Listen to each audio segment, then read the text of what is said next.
যেমনে পারো বউ বাচ্চার চাহিদা পূরণ করো। এটা পৃথিবীতে কেউ বলে না, আল্লাহও বলে নাই, রাসূলও বলে। তাইলে এই যে নিজেকে ভুলে যাওয়া, নিজের ঈমান, নিজের আমল, নিজের আখিরাত, 20,000 টাকার একটা চাকরি করে, 18,000 টাকার একটা চাকরি করে, এই সামান্য কদ্দুর চাকরির জন্য জোহরের নামাজ পড়ে না, আসরের নামাজ পড়ে না, সামান্য একটা চা দোকানদারি করে, একটা অটো চালায়। আহা মুসলমান, এই সামান্য কদ্দুরের জন্য এক ওয়াক্ত নামাজ পড়ে না, কিন্তু উত্তর দিতেছে যে এই কষ্ট করতেছি, রোদে পুড়তেছি, ঘামে ভিজতেছি, বৃষ্টিতে ভিজতেছি হুজুর সংসারের জন্য, বউ বাচ্চার জন্য, কিন্তু নিজের সেজদা, নিজের আখিরাতের কোনো খবর নাই। নিঃসন্দেহে এই লোক আহাম্মক আর বোকা ছাড়া আর কিচ্ছু। তুমি বেওকুফ বেটা, আহাম্মক, তুমি নিজেকে ভুললা কেন? আল্লাহ তাআলা বলছে আলাইকুম আনফুসাকুম আলজিমু আনফুসাকুম। ইমানদার মোমেন নিজেকে মজবুত ভাবে ধরো। ইয়া আইয়ুহাল্লাযীনা আমানু কু আনফুসাকুম ওয়া আহলিকুম নারা। আল্লাহ বলছে হে ইমানদার, নিজেকে জাহান্নামের আগুন থেকে বাঁচাও এবং পরিবারের সদস্যদেরকে জাহান্নামের আগুন থেকে বাঁচাও। দেখেন আল্লাহ আলাদা করে বলছে, পরিবারের সদস্যদেরকে জাহান্নামের আগুন থেকে বাঁচাও সেটাও বলছে, আবার আলাদা বলছে নিজেকে জাহান্নামের আগুন থেকে বাঁচাও, কু আনফুসাকুম। আগে এটা বলছে। অর্থ কি? অর্থ হইল জীবন চলার পথে যদি কখনো এমন হয় যে স্ত্রী সন্তানও আর আল্লাহকে মানে না, নামাজ পড়ে না, সেজদা দেয় না, হাজার চেষ্টার পরেও, হাজার বলার পরেও ঘরের মানুষগুলো আর আল্লাহ খোদা আখেরাত মানে না, আল্লাহ বলতে চাচ্ছে বান্দা তখনও মোমেন তুমি নিজের একা হলেও নিজের জাহান্নামের আগুন থেকে বাঁচো। একা হলেও জাহান্নাম থেকে বাঁচতে হবে, একা হলেও একাই যুদ্ধ করতে হবে। এই কাজেই নিজেকে ভুলে যাওয়ার কোনো সুযোগ নেই। হাদিসের মধ্যে আছে, ওই ভাই তোমরা এই অটো থেকে নামো, নামো মিয়া, এত এত জমিদারি স্টাইলে ওয়াজ হলে না।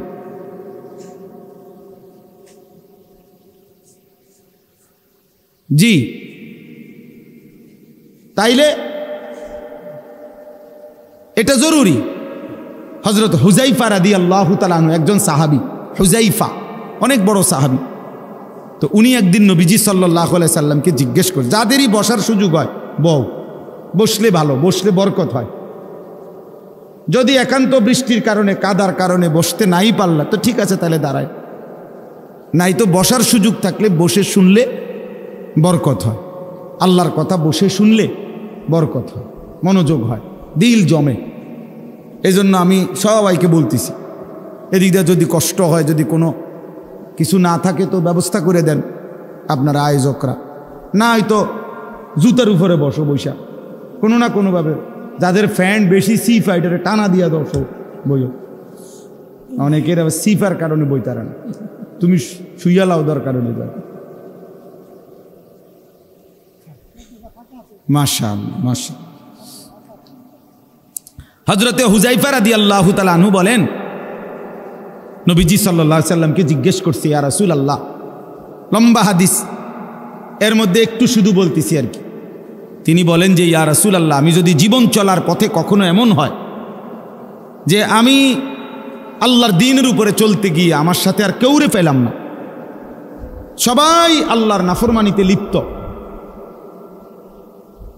কাউরে আর পাচ্ছি না, তখন আমি একা কি করব? এই তখন হাদিসে আছে নবী সাল্লাল্লাহু আলাইহি ওয়াসাল্লাম বলছেন, ফাতাজিলিল ফিরাকা কুল্লাহা, ঠিক আছে তাহলে সব দল, সব মত ছেড়ে দাও, তুমি একাই। নবীজি বলছে গাছের, ওয়ালাউ আন তাআদ্দা বিআসলি শাজারাতিন, গাছের শিকড়, গাছের গোড়ালি কামড়াইয়া দইরা তুমি তোমার দ্বীনের উপরে একাই মজবুত থাকো।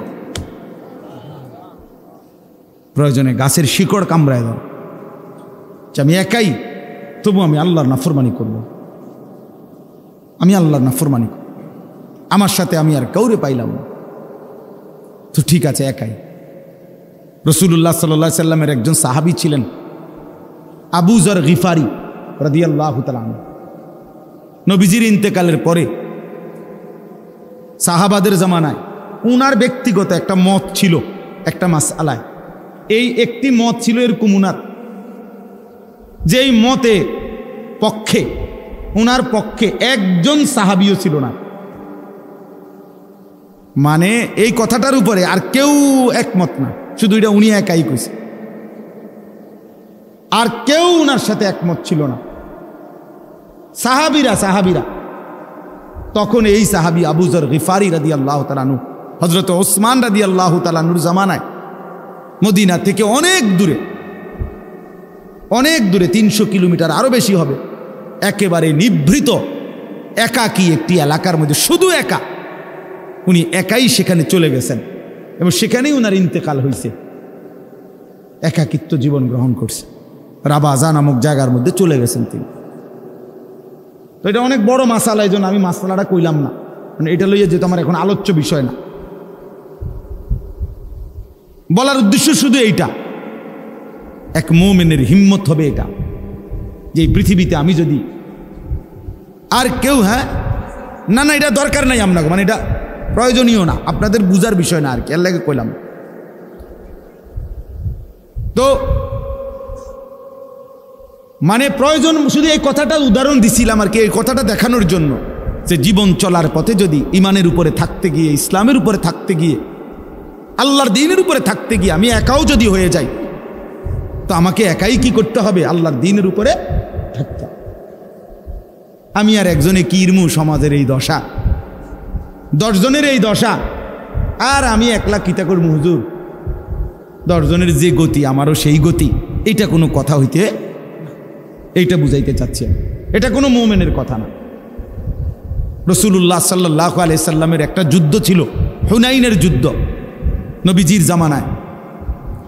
মক্কা বিজয়ের পরে নবীজি একটা যুদ্ধ করছিলেন 12,000 সাহাবী নিয়ে। মাত্র 4,000 কাফেরের মোকাবেলায়, যুদ্ধ শুরুতে 4,000 কাফেরের আক্রমণে 12,000 সাহাবী একসাথে যুদ্ধের ময়দান ছেড়ে দিছে, ছিন্ন ভিন্ন হয়ে গেছে। এই 4,000 কাফেরের অতর্কিত আক্রমণে পুরা ময়দান থেকে যখন সিটটা বিটটা গেছে, 12,000 সাহাবী হুনাইনের যুদ্ধে, হাদিসের মধ্যে আছে, তারিখের মধ্যে আছে, ওই সময় একা আল্লাহর নবী সাল্লাল্লাহু আলাইহি সাল্লাম ওই যুদ্ধের ময়দানে একাই তিনি দাঁড়িয়েছিলেন এবং নবী সাল্লাল্লাহু আলাইহি সাল্লাম কাফেরদের দিকে তাকিয়ে বলছিলেন এবং সাহাবীদের দিকে তাকিয়ে একটা কথা বলছেন। দুই দিকে দুইটা কথা বলছে। সাহাবীদেরকে ডাক দিয়ে বলছে, আনান নবিয়্যু লা কাযিব, সাহাবীরা শোনো, আমি নবী, আমি মিথ্যুক নই, আমার উপরে আল্লাহর সাহায্য আসবেই, তোমরা ফিরে আসো। আর কাফেরদের দিকে তাকাইয়া বলছে, আনা ইবনু আব্দুল মুত্তালিব, আমি আব্দুল মুত্তালিবের বংশের সন্তান, আমার বংশের সন্তান আমি আব্দুল মুত্তালিবের, শোনো, আমি প্রয়োজনে একাই লড়ব, কিন্তু আমি পিঠ দেখাবো না, প্রয়োজনে বুক পেতে তোমাদের সমস্ত তীরের আঘাত সয়ে নেব, জীবন দেব, তবু আমি ময়দান ছাড়ব না। শেষ পর্যন্ত সাহাবীরা সব আবার ফিরে আসছে, আল্লাহ তাআলা মুসলমানদেরকে বিজয় দান করছেন। ওয়ালাকাদ নাসারাকুমুল্লাহু ফি মাওয়াতিনা কাসীরাতিন ওয়া ইয়াউমা হুনাইন, কোরআন শরীফে ডাইরেক্ট এই আয়াত আছে এই যুদ্ধের কথা। তাইলে বাপ, এই সবগুলো উদাহরণ দিয়ে আমার বলার উদ্দেশ্য কি? উদ্দেশ্য এটাই, নিজেকে ভুলে যাওয়া। আজকে তোমরা অনেক কিশোর যুবক ছেলে বাপ, এতটুকু আত্ম উপলব্ধি তোমাদের নাই যে সকাল থেকে নিয়ে রাত পর্যন্ত তোমরা কি করছো। প্রিয় ভাই আমার, তুমি তো একজন মুসলমানের সন্তান, তোমার আব্বা মুসলমান, মা মুসলমান, তোমার দাদা দাদি নানা নানি মুসলমান, তোমার চারপাশের আত্মীয় স্বজন সব মুসলমান। সারা দিনে যারা এক ওয়াক্ত নামাজ, ফজর থেকে এশার নামাজ, এক ওয়াক্ত নামাজ যারা পড়লা না, আমার প্রিয় সন্তান, বলো মুসলমান এমন হয়?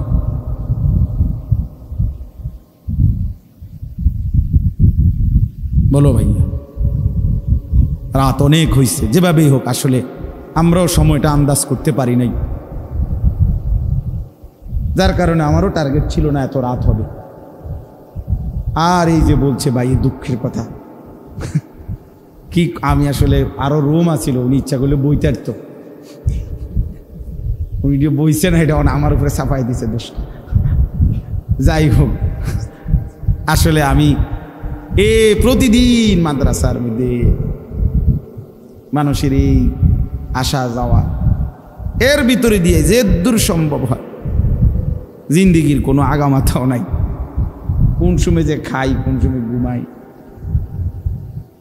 অনেক কিছুই এলোমেলো, আমার ঠিক মতো গুছাইতারি না অনেক কিছু। ছুটছি তো ছুটছি। তো এই রাত গভীরে আমার প্রিয় ভাই বাবা, বিশেষ করে নওজোয়ান, তোমরা ইনসাফ করো ভাইয়া, ভাবো এতটা আত্মভোলা কেমনে হইলা যে এক ওয়াক্ত সেজদা দিলা। সারা দিনে রাতে দিন রাত যারা মোবাইলে নারী দেখো, ছবি দেখো, উলঙ্গ দৃশ্য দেখো, দিন রাত এই এক কাজে আছো। প্রিয় ভাই আমার, সন্তান আমার, এক মানুষকে আল্লাহ তাআলা সৃষ্টি করেছেন শুধুই নারীর জন্য। মানে এই শুধু একটা নারী, একটা মহিলা, একটা বেডি, এটাই জীবন? তুমি বুঝি এই বেডির লগে শুয়ে থাকার জন্য? নারীর দ্বারা অবৈধ যৌন চাহিদা, তোমার লজ্জাস্থানের যেই চাহিদা, শুধু এইটা পূরণ করা, এর জন্যই পৃথিবী, এর জন্যই এমন সুন্দর হায়াত, এই রাত, এই দিন, এই সূর্য চন্দ্র, এই আলো বাতাস, এই রোদ বৃষ্টি, এই পৃথিবী, এই কায়নাত আল্লাহ তাআলা শুধু তুমি নারীর পিছনে ছুটবা এর জন্যই বানাইছেন। তো কি করলা কাম? ইনসাফ করো ভাইয়া, একজনই ভাবো, একটা ছেলেই ভাবো, একজনই ভাবো, এটা কোনো ইনসাফ হইতে পারে? দিন রাত মুসলমানের ঘরে জন্ম নিয়ে মুসলিম হয়ে চুলের উপরে সারা দিন ফ্যাশন, এটা বুঝি একটা কথা হলো? আমার ভাই বলো, এটা বুঝি একটা কথা হলো? তোমারে বুঝি আল্লাহ বানাইছে শুধু এই সারাক্ষণ চুল এটার ফ্যাশন করবা, বিভিন্ন মডেলে চুল কাটবা, এই নিয়ে ব্যস্ত থাকবে? এত ফালতু কাজে আল্লাহ মুসলমানকে বানাইছে? তাইলে সারাদিনে কি করলাম? গত এক সপ্তাহে কি করলাম? গত এক বছরে কি করলাম?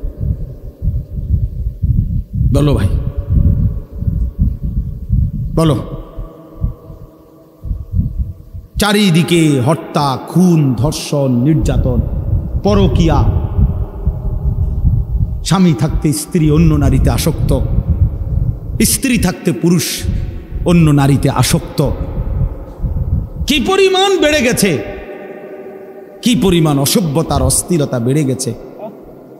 আমার 16 বছরের সন্তান, 20 বছরের জওয়ান, আমি তোরে মনে করাই দেই বন্ধু, আগামী 20 বছর পৃথিবীতে তোমারে বাঁচতে হবে, এই সমাজেই বাঁচতে হবে। তুমি এই পৃথিবীর থেকে চাঁদের দেশে যাইতে পারবা না। তাহলে এই সমাজে তোমার মা আছে, তোমার বোন আছে, তোমারও একটা ছোট বোন আছে। এই সমাজে তুমি যাকে আজ হোক কাল হোক বিবাহ করবে, তাহলে এই নারী যদি পবিত্র না থাকে, তোমার মেয়ের নিরাপত্তা কোথায়? তোমার বোনের নিরাপত্তা কোথায়? আগামী দিনে যে তোমার স্ত্রী হবে তার চরিত্রের পবিত্রতা কোথায়? তোমরা সবাই যদি মাতাল হয়ে যাও, তোমরা সবাই যদি মনে করো শাহওয়াত, নারী, ছবি, অশ্লীলতা, বেহায়াপনা এরই নাম জীবন, তাহলে এই সমাজেই তো বাঁচতে হবে তোমরা, এই সমাজেই তো বাঁচতে হবে তোমরা। তো তোমরা যদি নিজের হাতে নিজের ক্ষেত, নিজের ফসল, নিজের সমাজ, নিজের এলাকা যদি এভাবে তছনছ করে দাও, নষ্ট করে দাও, তো একটি নিরাপদ সমাজ কেমনে পাইবা ভাইয়া? কে এনে দিবে উত্তম সমাজ? কে এনে দিবে? 9 বছরের মেয়ে বাচ্চা যদি নিরাপত্তা না পায় যেই দেশে, সেই দেশে অধঃপতন কোথায় গেছে? অধঃপতন কোথায় গেছে বলেন? অসহায় কোন ইমাম মুয়াজ্জিনকে কোনোভাবেই কোন জালেম শেষ পর্যন্ত কোনোভাবেই কোন ইমাম মুয়াজ্জিনকে বেইজ্জতি করতে পারবে না। ঘটনার পিছনের সত্যতা আজ কিংবা কাল বের হবেই। এটাই সত্য, এটাই নিশ্চিত, এটাই নিশ্চিত, এটাই নিশ্চিত। আমরা জানি তো সব, বুঝি তো সব। কোন আলেমে দ্বীনকে বেইজ্জতি করার পরিণতি এই পৃথিবীতে কখনোই কারোর জন্য ভালো হয় নাই, কেউ ভালো হয়।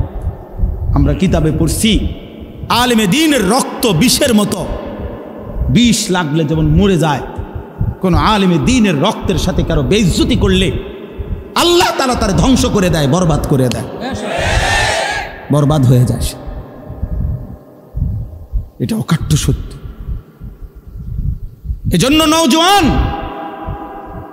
আমি তোমারে মনে করাই দিলাম, তুমি চরিত্রহীন হইয়া তুমি মনে করো কেউ দেখে নাই, কেউ জানে নাই, তোমার সমাজ তুমি নষ্ট করে দিচ্ছ, তোমার আগামীর ভবিষ্যৎ তুমি বরবাদ করে দিচ্ছ। সেদিন কষ্ট পাইবা যেদিন দেখবা তোমার বোন, তোমার স্ত্রী, তোমার কন্যা আখলাক আর চরিত্র সুন্দর নাই, সেদিন ঠিকই কষ্ট পাই। আজ-জিনা কারজুন, আল্লাহর কসম, আমি কিতাবে পড়ছি, ইমাম শাফিঈ রাহমাতুল্লাহি আলাইহি বলছেন, কিশোর নওজোয়ান শোনো ভাইয়া, এই মুরব্বীদেরকে সামনে রাখা তোম করে বলি আমি, ইমাম শাফিঈ রাহমাতুল্লাহ আলাইহি বলছে, জিনা ব্যভিচার, নারীর সাথে অবৈধ সম্পর্ক, খোদার কসম উনি বলছে কারজুন, এটা একটা ঋণ, করজ, করজ, ঋণ আদায় করতে হয়, ঋণ সুদ দিতে হয়নি, কথা বলে না, ঋণ সুদ করতে হয়নি, কর্জ নিলে, ঋণ নিলে এটা সুদ করতে হয়নি, কথা বলে না। সুদ করা কি সুন্নত না বাধ্যতামূলক? এই ঠিক ইমাম শাফিঈ রাহমাতুল্লাহ বলছে, জিনা ব্যভিচার, নারীর সাথে অসভ্যতা, অশ্লীলতা, বেহায়াপনা, উনি বলছেন এটা করজ, এটা ঋণ। উনি বলেন, হে যুবক, তোমার এটা তোমার পরিবারের কাউকে না কাউকে দিয়ে শোধ দিতে হবে। আল্লাহর কসম, এটা কিতাব, শোধ দিতে হবে দোস্ত, শোধ দিতে। আল্লাহ মাফ না করে যদি আল্লাহর দিকে ফিরে না আসে, চোখের পানি না ফেলো, এটা শোধ দিতে হবে, তো শোধ দিতে হবে। এই জন্য আমি অনুরোধ করছি, ইনসাফ করে প্রত্যেকেই আমরা, ওই ছেলে তোমরা ওটা বসছো কেন, নামো এখান থেকে, হয়তো ব্যাটকায় ব্যাক কল কোথা, নামো বেটা, এই বাচ্চা নামো না কেন এখান থেকে, এই অটো বাইকার অটো এটা সরান এখান থেকে, শিখান, নগদ শিখান, এটা আপনাদের সন্তান, এখন শিখাবেন আখলাক। বাচ্চা মানুষকে আপনারা সবাই মনে করছেন যে হুজুর ফুলাফাইন মানুষ, আস্তে আস্তে ঠিক হয়ে যাবে। আরে মিয়া, ফেলে রাখলে, ছেড়ে দিলে অযত্নে লোহা মাটির উপরে মাটি হয়ে যায়, অযত্ন আর অবহেলায় লোহা মাটি হয়ে যায়, মাটি লোহা হয় না। কাজেই ছেড়ে দিলে অযত্নে অবহেলায় সুন্দর সন্তান নষ্ট হয়ে যায়, নষ্ট হয়ে যায়। ছেড়ে দিতে নাই, নবী সাল্লাল্লাহু আলাইহি সাল্লাম ছেড়ে দেন নাই। 5 বছরের বাচ্চাকে তিনি আখলাক শিখাইছেন, 10 বছরের বাচ্চাকে নবীজি আখলাক শিখাইছেন, হাদিসে আছে। আপন নাতি হাসান রাদিয়াল্লাহু তাআলা আনহু, কলিজার টুকরা হাসান হুসাইন, ঠিক না, নবীজি সাল্লাল্লাহু আলাইহি সাল্লামের প্রিয় নাতি। নবীজি বলতেন, হুমা রাইহানাতাই ফিদ দুনিয়া, হাসান হুসাইন আমার দুনিয়ার দুইটা ফুল। রাইহানাত মানে মানুষ যেমন ফুল থেকে ঘ্রাণ নেয়, আমি রসুল আমার এই 2 নাতি থেকে আমার ঘ্রাণ নেই। এত প্রিয় ছিলেন এই হাসান, যিনি বড়জন রাদিয়াল্লাহু তাআলা আনহু। 5 বছর বয়সে একদিন মসজিদে নববীর বারান্দা থেকে একটা সদকার খেজুর, মান্নতের একটা খেজুর উনি মুখে দিছিলেন। হাদিসে আছে নবী সাল্লাল্লাহু আলাইহি সাল্লাম সাথে সাথে ওনাকে দেখে নাতিকে ডাক দিয়ে বলছে, কাহ কাহ, মানে ওয়াক ওয়াক, ফেলো ফেলো, এটা ফেলো, ফেলো। তো মুখ থেকে এটা ফেলাই দিছে, আর কাছে টেনে বলছে, আমা তা'লাম ইন্না লা নাকুলু সাদাকা, নাতি তুমি জানো না আমরা নবী বংশ, আমাদের জন্য সাদকা মান্নত খাওয়া নিষেধ, অনুমতি নাই, আখলাক শিখাই দিছে। অথচ একটা খেজুর ইচ্ছা করলে আরো 10টা খেজুর নবীজি ঘরের থেকে আইনা দিতে পারতেন। বুঝেন নাই কথাটা? তো দেওয়া তো যাইতো খেজুরটা, এখানে রাইখা দিতে পারতো, ফলাইন মানুষ খাইছে ঠিক আছে, আমার ঘরের থেকে আরো 10টা আইনা দেই, কিন্তু আখলাক তো শিখতো না। আজকে যদি না শিখাইতেন সে কি আর জীবনে এটা শিখতো? এই জন্য নবীজি সাল্লাল্লাহু আলাইহি সাল্লাম যাকে খুব আদর করতেন তাকে তিনি প্রয়োজনের মুহূর্তে ঠিকই কি শিখাইছেন? আখলাক শিখাইছেন। 10 বছরের সাহাবী আমর ইবনে সালামা রাদিয়াল্লাহু তাআলা আনহু, 10 বছরের একজন সাহাবী, 10 বছর বয়স্ক, নবীজির সাথে একদিন খাইতে বসছে একসাথে একই দস্তরখানে। তো ওই ছোট মানুষ উনি বারবার হাত নাড়ানাড়ি করতেছিলেন, একবার এন্দিয়া লয় একবার এন্দিয়া লয়। আল্লাহ নবী সাল্লাল্লাহু আলাইহি ওয়াসাল্লাম তখন, হাদিসের মধ্যে আছে, মুসলিম শরীফের হাদিস, নবীজি ওনাকে বললেন, ইয়া গুলাম, হে প্রিয় বৎস, সাম্মিল্লাহ, বিসমিল্লাহ বলো, কুল বিয়ামিনিকা, ডান হাতে খাও, কুল মিম্মা ইয়ালিকা, তোমার সামনের থেকে খাও। এই 3টা বিষয় নগদ আখলাক শিখাইছে। বিসমিল্লাহ বলো, ডান হাতে খাও, সামনের থেকে খাও, এরকম হাত নাড়ানাড়ি করো।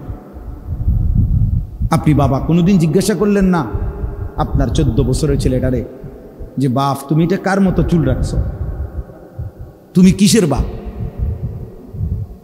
তুমি কিসের অভিভাবক? আপনার সামনে ছেলেটা কোন বেঈমানের মতো চুল রাখছে তারে জিগাইলেন না যে যার মতো চুল সাজলি ওই তোর আব্বানি, ওই তোর বাপনি, জিগাইলেন না? সে তোর প্রিয় হইল কেমনে? আর্জেন্টিনার খেলোয়াড় তোর প্রিয় হলো কেমনে বেঈমান? এই মুসলমানের বাচ্চা বল বেটা, এখন দাঁড়ায় বল বেটা, কোন কাফের বেঈমান, কোন খ্রিস্টানের বাচ্চা, কোন ইহুদি, তুই মুসলমানের ঘরে জন্ম নিয়া তোর রক্তে মুসলমান মার রক্ত, তুই কেমনে ওই বেঈমানের মতো সাজলি? এই বেহায়া বল, বেহায়া তোদের যাদের চুল এরকম, বল বেটা এখন দাঁড়া, ওই বেঈমান তোর পছন্দ হইল কেন? তোর রক্ত ইসলাম নাই বেটা, তোর মা মুসলমান না, তোর বাপ মুসলমান না বেটা, তোর দাদা দাদি মুসলমান না, ওরা সব বোকা, তুই চালাক হয়ে গেছ বেটা, তুমি পণ্ডিত হয়ে গেছ। কোন বেঈমানের অংশগ্রহণ করলা? কেন সাজলা বেঈমানের মতো? তোমার নবী নাই, তোমার রাসূল নাই, তোমার আল্লাহ নাই, তোমার নবী সাল্লাল্লাহু আলাইহি সাল্লাম চুল রাখে নাই? কথা বলে না কেন? আল্লাহর নবীর চুল ছিল কিনা? নবীজির চুল মোবারক ছিল কিনা? তিনি চুল রাখতেন কিনা? তো তিনি কেমনে সাজলেন? এটা আমার পছন্দ হয় না কেন? নবীর সাহাবী 1.25 লাখের চাইতে বেশি সাহাবী, লক্ষের চাইতে, ওনাদের চুল ছিল না মাথায়? তো ওনাদের চুল কেমন ছিল তার কোনো বর্ণনা নাই কিতাবে? তো তুমি দেখো না এটা? তোমার ধর্মকে তুমি এত বড় বেইজ্জতি করলা কেন? তোমার রাসূলকে তুমি এত বড় বেইজ্জতি করলা কেন?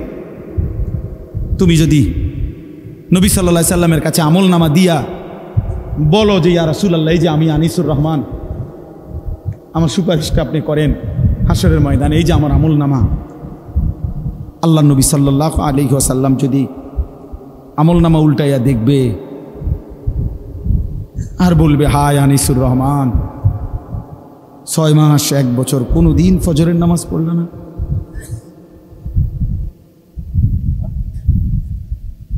আমার উম্মত, আমি 23টা বছর চোখের পানি ফেললাম, আমি কত পাথরের আঘাত সইলাম,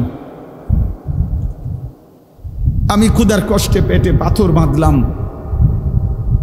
আমি দান দান শহীদ করা রক্ত নিয়ে ময়দানে বেহুশ হয়ে পড়েছিলাম, আমি সারা রাত দাঁড়িয়ে চোখের পানি ফেলে তোমাদের জন্য, উম্মতের জন্য কেঁদেছিলাম, বিনিময়ে এই আমলনামা? 30 বছর তুমি মুসলমান সুদ খায়,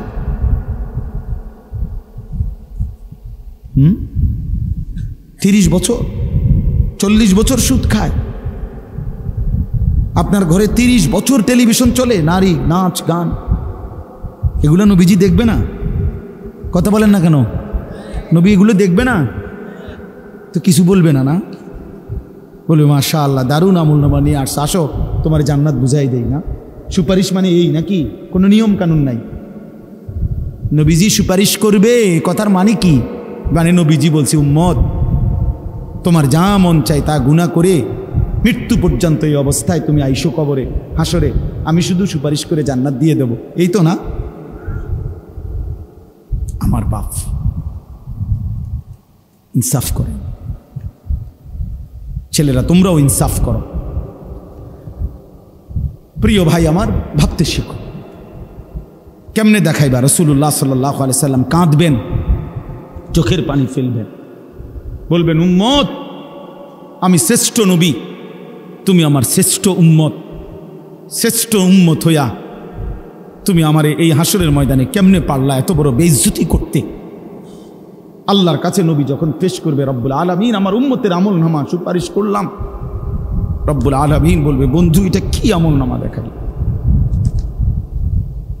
কোনো বাবা যদি 12 বছর বিদেশ থেকে ছেলেটার জন্য টাকা পাঠায়, 12 বছর পরে ছেলেটা ইন্টারমিডিয়েট পাশ করে পরীক্ষার রেজাল্ট দিছে যেদিন, সেদিন দেখছে যে ফেল,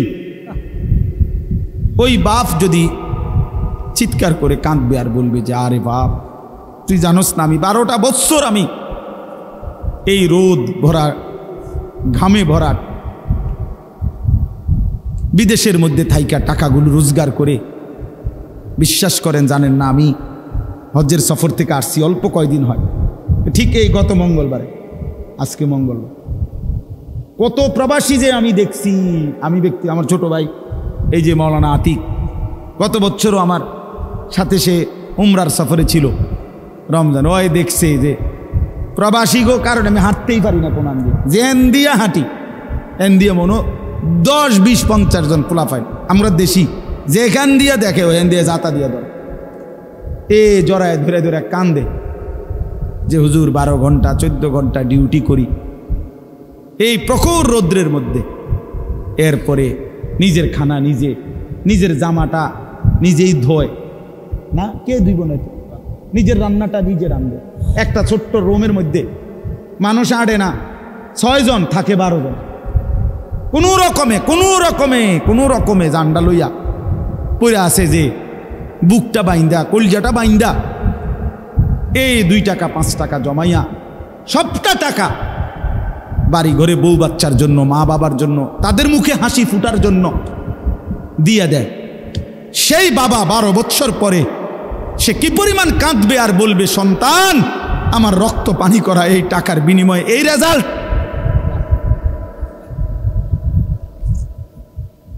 এই রেজাল্ট বাপ, তুই আমার এত বড় বেইজ্জতি কেমনি করলি? খোদার কসম যুবক, নবীজি সাল্লাল্লাহু আলাইহি সাল্লাম এটা বলবে যে উম্মত ফজরের নামাজ পড়ো নাই কতদিন, উম্মত আমার এত বড় বেইজ্জতি কেমনি করলি? 60 বছরের বুড়া চাচা, এই চাচা এখনো 60 বছর ধরে হায়াত পাওয়ার পরও বিড়ি খান, সিগারেট খান, এই বিড়িওয়ালা মুখ নিয়ে কোন লজ্জায় নবীজির সামনে দাঁড়াবেন? এই বুড়া মনে রাখো তুমি, আমার নাম আনিসুর রহমান, আমি যদি আর কোনোদিন নাও আসি, একদিনই বলে গেলাম, একদিনই বলে গেলাম। কেমনে দাঁড়াইবেন? 60 বছর বয়সেও বিড়ি খানা ছাড়তেলেন না, বুড়া হইয়া বাঁকা হইয়া গেলেন, শরীরের গিরাগাড়ি জোরাজারি সব ছাড়িয়ে দিছে, অন টেলিভিশন চান, এখনো চা দোকানে বইয়া বেড়ি চান। ছি ছি ছি ছি, আমনের মতো নির্লজ্জ বেহায়া আল্লাহর জমিন আর কেউ নাই মিয়া, বেহায়া বুড়া মিয়া, বেহায়া তুমি মিয়া, বেহায়া বেটা। 60 বছর বয়সও যে নারী দেখে, ছবি দেখে, এবার আর গুনার বয়স আছে 40 বছর, এবার কোনো ছোটখাটো হারামি না, ছোটখাটো ডাকাত না, শক্ত ডাকাত, এবার আর গুনা ফাইকিয়া গেছে, একদম গুনা টাইট হয়ে গেছে একদম। কারণ এবার কি মনে করেন 60 বছর বয়সে যে এখনো মিথ্যা বলে, গালি দেয়, তো উনি মিথ্যা কথা বলে আজ 5 বছর নাকি? উনি তো মিথ্যা কথা শুরু করছে 20 বছর থেকে, বুঝেন নাই কথাটা? আজও ছেড়ে দেওয়ার সময় হয় নাই। আজও সময় হয় নাই। আর কত? আলাম ইয়ানি লিল্লাযীনা আমানু আন তাখশা কুলুবুহুম লিযিকরিল্লাহ ওয়া মা নাযালা মিনাল হক। রব্বুল আলামিন বলে, ঈমানদার মুমিন, আমি আল্লাহর ভয়ে আমার স্মরণের জন্যে তোমার দিলটা আন তাখশা কুলুবুহুম, তোমার অন্তর নরম হওয়ার, দিলটা নরম হওয়ার সময় বান্দা আজও কি হয়নি? এটা কোরআনের আয়াত। আলাম ইয়ানি লিল্লাযীনা আমানু, ঈমানদার আজও কি সময় হয়নি? আজও কি আমি আল্লাহর দিকে ফিরবা না? গত 6 মাস ধরে যেই ছেলে ফজরের নামাজ পড়ো না বাপ, গত 1 বছর ধরে যেই মুসলমান তুমি ফজরের নামাজ পড়ো না, আল্লাহ যেন ডাক দিয়ে জিজ্ঞেস করে, বান্দা বলো না বান্দা, তাহলে কি আর কোনোদিন তুমি পড়বা না?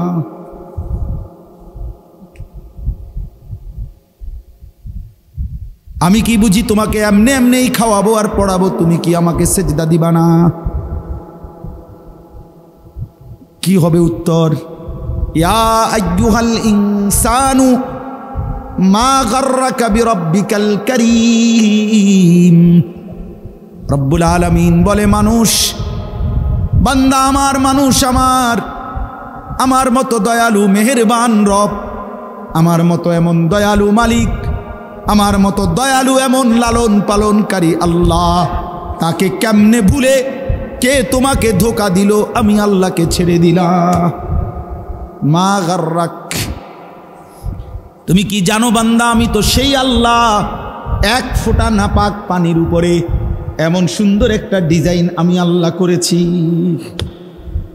এই পৃথিবীর কাউকে বলো না 1 ফোঁটা পানির উপরে একটা সুন্দর মানুষের আকৃতি দিতে।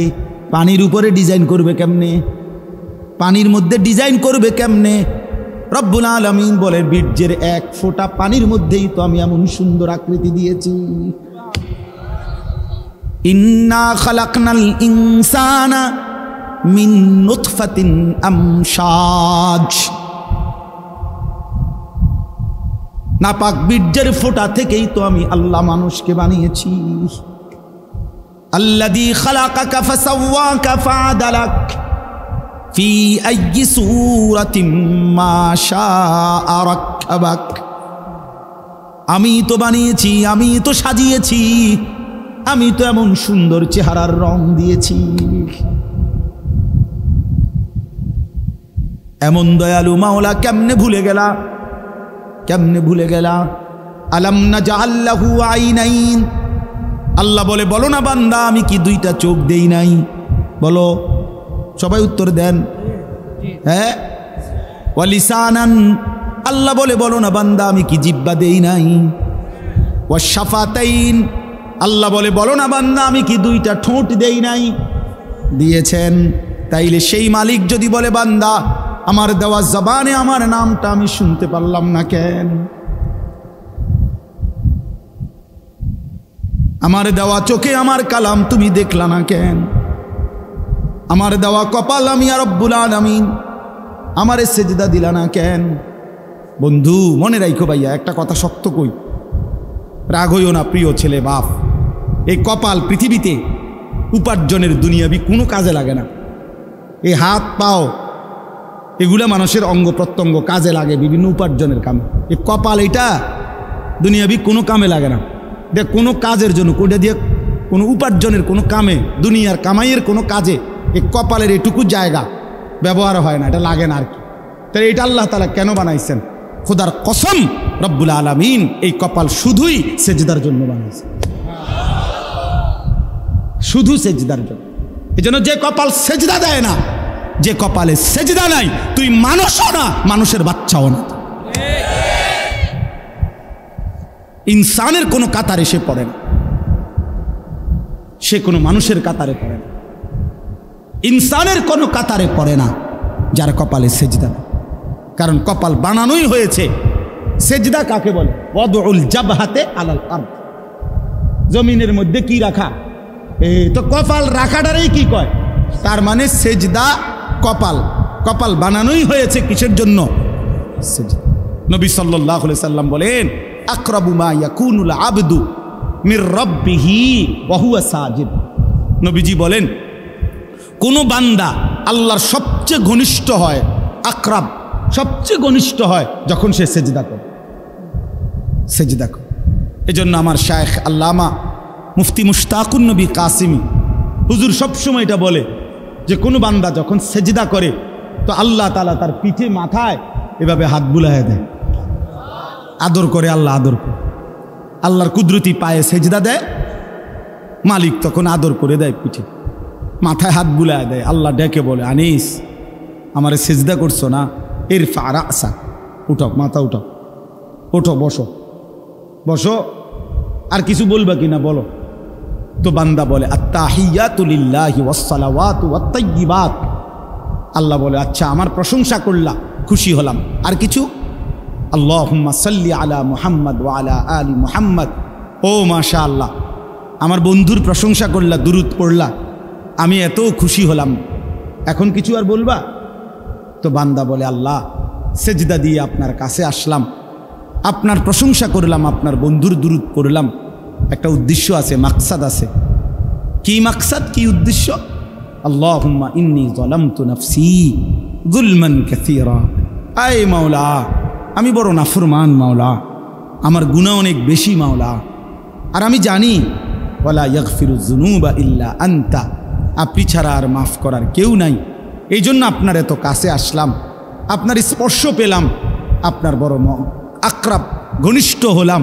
উদ্দেশ্য হলো ফাগফিরলি মাগফিরাতাম মিন ইনদিক, আপনার পক্ষ থেকে আমারে ক্ষমা করে দেন, ওয়ারহামনি, আমার একটু দয়া করে দেন, ইন্নাকা আনতাল গফুরুর রহিম, আপনি মাফ করবেন না কা, আপনি তো ক্ষমাশীল, আপনি দয়া করবেন না কেন, আপনি তো রহিম, দয়াবান। আল্লাহ বলে, কস কি রে বান্দা, এত আদর করে বললে মাফ না করি কেমন? হ্যাঁ, কি কইছেন এখন? আল্লাহু আকবার। এই জন্য বান্দা যখন সালাম ফিরায় এই ডানে বামে, তখন এই একবার কি পড়ে? আল্লাহু আকবার। অর্থাৎ উদ্দেশ্য হলো সে সালাম ফিরাইয়াই আল্লাহু আকবার বলে, অর্থ বলে আর মানুষের জানায়, ভাই সাহেব আল্লাহ বহুত বড় মহান, উনি আমার মাফ করে দিচ্ছেন। আল্লাহু আকবার। এই জন্য আপনারাই তো কইয়া উঠলেন আল্লাহু আকবার নিজে নিজে। আল্লাহু আকবার। এই জন্য দোস্ত, বান্দা সেজদা দিয়ে বসলে সালাম ফিরাইবার আগে আগে রব মাফ। চলো ইনশাআল্লাহ রাত গভীরে চলো নিয়ত করি ইনশাআল্লাহ। নওজোয়ান, আগামী দিনে ইসলামের জন্য তোমাদের দরকার। আগামীর পৃথিবীতে কালেমার পতাকা উড়াবার জন্য নওজোয়ান তোমরাই দরকার। প্রিয় নবী সাল্লাল্লাহু আলাইহি ওয়াসাল্লাম তারিখের মধ্যে কথা স্পষ্ট আছে। নবীজি সাল্লাল্লাহু আলাইহি সাল্লামের 23 বছরের নবুয়তের জীবনে নবীজিকে তার দ্বীনের কাজে সবচেয়ে বেশি সহযোগিতা করেছেন যারা, অহুম শাবাব, তারা ছিল যুবক, বৃদ্ধ অল্প ছিল। হযরত আনাস ইবনে মালিক 10 বছরের যিনি নবীজির খাদেম ছিলেন, তিনি বলছেন, কুন্না নাগজু মা রাসূলিল্লাহ সাল্লাল্লাহু আলাইহি ওয়াসাল্লাম ওয়া নাহনু শাবাব, আমরা নবীজির সাথে যুদ্ধ করতাম, প্রত্যেকটা জিহাদে অংশগ্রহণ করতাম, ওয়া নাহনু শাবাব, আর আমরা ছিলাম যুবক, আমরা ছিলাম যুবক, নওজোয়ান। এই জন্য বাবা চাচারা তোমাদের জন্য দোয়া করবে, আমরাও তোমাদের জন্য দোয়া করব। এখানে আমার এই আয়াতটা এবার শুধু শোনো, তারপরে তুমি দিল থেকে বুঝো। আল্লাহ তাআলা এখানে বলছেন, ফাখালাফা মিন বাদিহিম খালফুন, প্রত্যেক জাতি গোষ্ঠীর মধ্যে নিকৃষ্ট প্রজন্ম, মন্দ উত্তরসূরি, নিকৃষ্ট জেনারেশন কারা? আল্লাহ বলেন, আদাউস সালাহ, যারা প্রতিনিয়ত তাদের নামাজ নষ্ট করে দেয়, তারা নিকৃষ্ট মানুষ, নিকৃষ্ট উত্তরসূরি, নিকৃষ্ট জেনারেশন, নিকৃষ্ট প্রজন্ম। তোমরা আজকে যারা 15 থেকে 20-30 বছর, প্রিয় ভাই আমার, তোমরা একটি জেনারেশন, তোমরা একটা প্রজন্ম, 2 বছর 4 বছরের ব্যবধান, কাছাকাছি সময়, তোমরা একটি প্রজন্ম, একটি জেনারেশন, তোমরা উত্তরসূরি, পূর্বসূরিদের। আল্লাহ তাআলা বলেন, এই নিকৃষ্ট, খালফুন অর্থ হলো মন্দ প্রজন্ম, নিকৃষ্ট উত্তরসূরি কারা? আদাউস সালাহ, যারা তাদের নামাজ নষ্ট করে দেয়। কি নষ্ট করে? বলেন না কি নষ্ট করে? ভাইয়া শেষ করে দিচ্ছি আর 10টা মিনিট। কি নষ্ট করে? নামাজ নষ্ট। এনে তাফসিরের মধ্যে আছে। প্রিয় ভাই বাবা সবাই শোনেন, আল্লাহ তাআলা বলছে ওই মানুষগুলো নষ্ট, নিকৃষ্ট, মন্দ, যারা কি নষ্ট করে। এখানে তাফসিরের মধ্যে স্পষ্ট আছে যে এখানে আল্লাযীনা তারাকুস সালাহ, যারা টোটালি নামাজ ছেড়ে দেয়, নামাজ পড়েই না, তারা উদ্দেশ্য না, তারা উদ্দেশ্য নয়, তারা এমনি বাদ, তারা কোনো মানুষের আইটেমের মধ্যেই নাই, বরং ওই মানুষরা নিকৃষ্ট, মন্দ, যারা নামাজ তো পড়ে কিন্তু পড়ার নাম করে এটারে নষ্ট করে। কিভাবে নষ্ট করে? তাফসিরের মধ্যে আছে 3 ভাবে নামাজকে নষ্ট করে। 1, নামাজের ওয়াক্তে সব সময় নামাজকে বিলম্ব করে পড়ে। আল্লাযীনা ইউআখিরুনা সালাহ, তাখির করে নামাজকে সব সময়। 1টা বাজে জোহরের আজান, এবার 4:30 বাজে, 4:15 বাজে, ওই সময় বেড়াত লাগাইয়া এরপরে নামাজ। আমরা দেশের বেডিতের মতো, আমাদের দেশের মহিলাদের খাসিয়ত এটা বেশি। জোহরের নামাজ একবারে বেড়াত লাগাইয়া শেষ টাইমে সমস্ত রান্না বান্না, করলা ভাজি, ডাল সব রান্না শেষ হয়েছে, গরু গোসল করাইছে, ছাগল গোসল করাইছে, উডান ঝাড়ু দিছে, আর অত্র ইউনিয়নে আর কোনো কাম নাই। সব কাম শেষ কইরা এইবারে বেড়ি গেছে গোসল করতো। গোসল করে আইসা, এরপরে আইসা রুকু সেজদা দপাদপ, 12 রাকাত নামাজ 27 মিনিটে উড়াইয়া লাইছে, সোজা কথা সুরা লাইছে নামাজ, দুমাদুম নামাজ। সব মহিলা না, যে মহিলা এমন করে না উনি রাগ করার দরকার কি, আপনি তো এরকম করেন না। আর যে বেডি এরকম খাচ্ছতের, আপনি রাগ করলে কি, আপনি চেতলে কি? কথা বুঝেন নাই? কথা আপনি চেততে ভালো হয়ে যান, কথা বুঝেন না? আপনি যদি জিদ উড়ে আপনি এটা বলেন যে যা হুজুরে এত বড় কথা কইল, যা 1:01 বাজে নামাজ পড়লাম। তো মাশাআল্লাহ, আমরা তো এটাই চাই, আমরা যাতে এরকম চেত ওড়ে। এই জন্য যারা নামাজকে দেরি করে, নামাজকে দেরি করে, নবীজি সাল্লাল্লাহু আলাইহি সাল্লামের স্পষ্ট হাদিস আছে। বয়স্ক বাবা, মাঝ বয়সী আপনাদেরকেও বলি বাবা, নবীজি বলছেন ওই নামাজ মুনাফিকের নামাজ। আসরের নামাজের একটা অভ্যাসের ব্যাপারে নবীজি বলছে যে তিলকা সালাতুল মুনাফিক, ওই নামাজ মুনাফিকের নামাজ, মুনাফিকের নামাজ।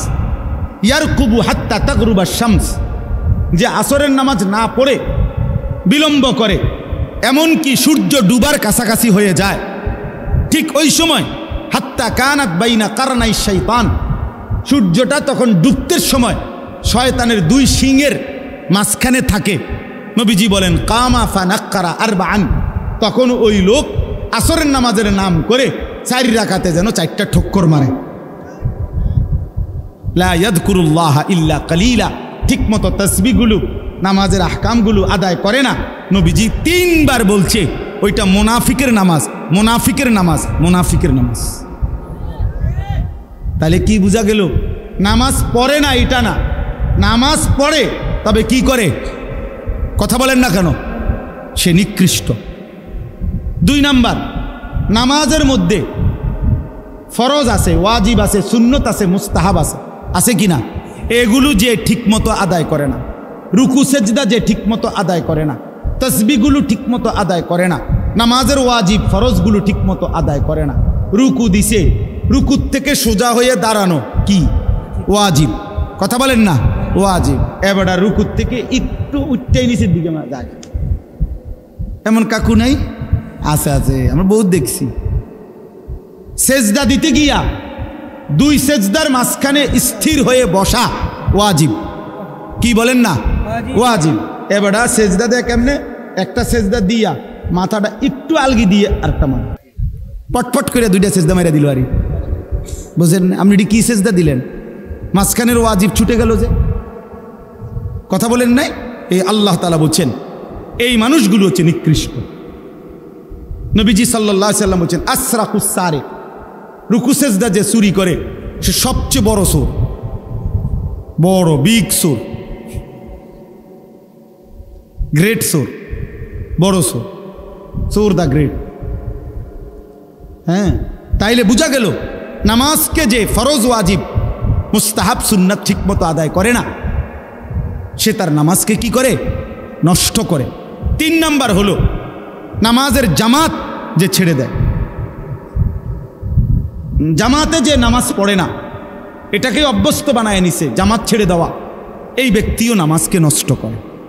তাহলে আমার ভাই, আমার বাবা, যদি আল্লাহ তাআলা এখানে বলছেন নামাজকে পড়ার নামে যারা নামাজকে নষ্ট করে তারাই নিকৃষ্ট, এবার যারা টোটালি নামাজ পড়ে না তারা কি?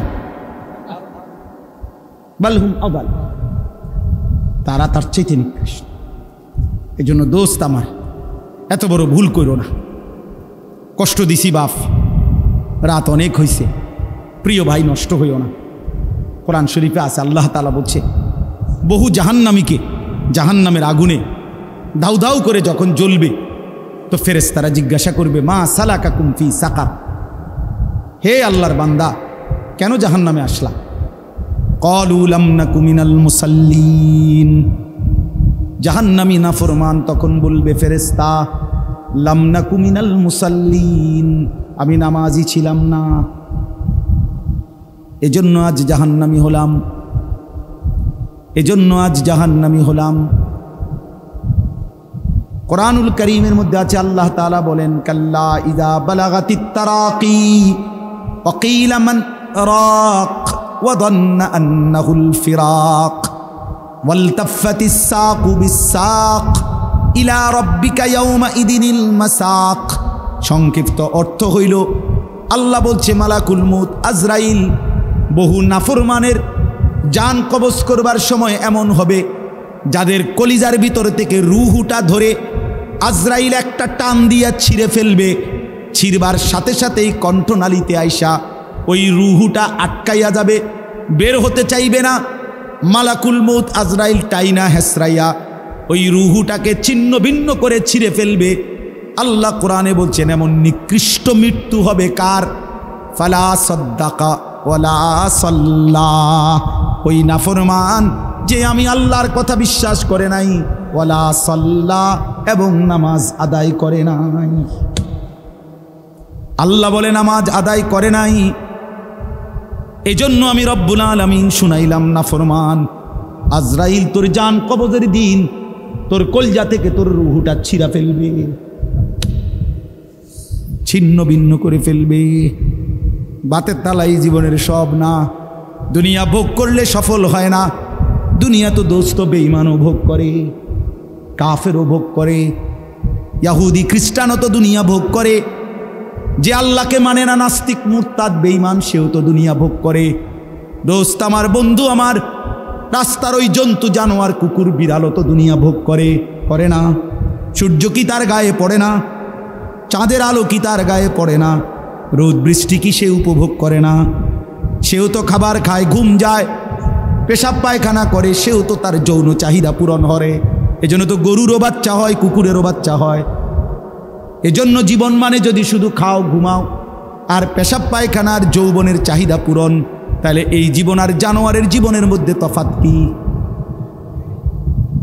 যে জীবনে সেজদা নাই, যে জীবনে গোলামি নাই, বন্দিগি নাই, বন্ধু আমার, বাপ আমার, মা আমার, বোন আমার, বলো না ওই জীবনের সাথে জানোয়ারের পার্থক্য কোথায়?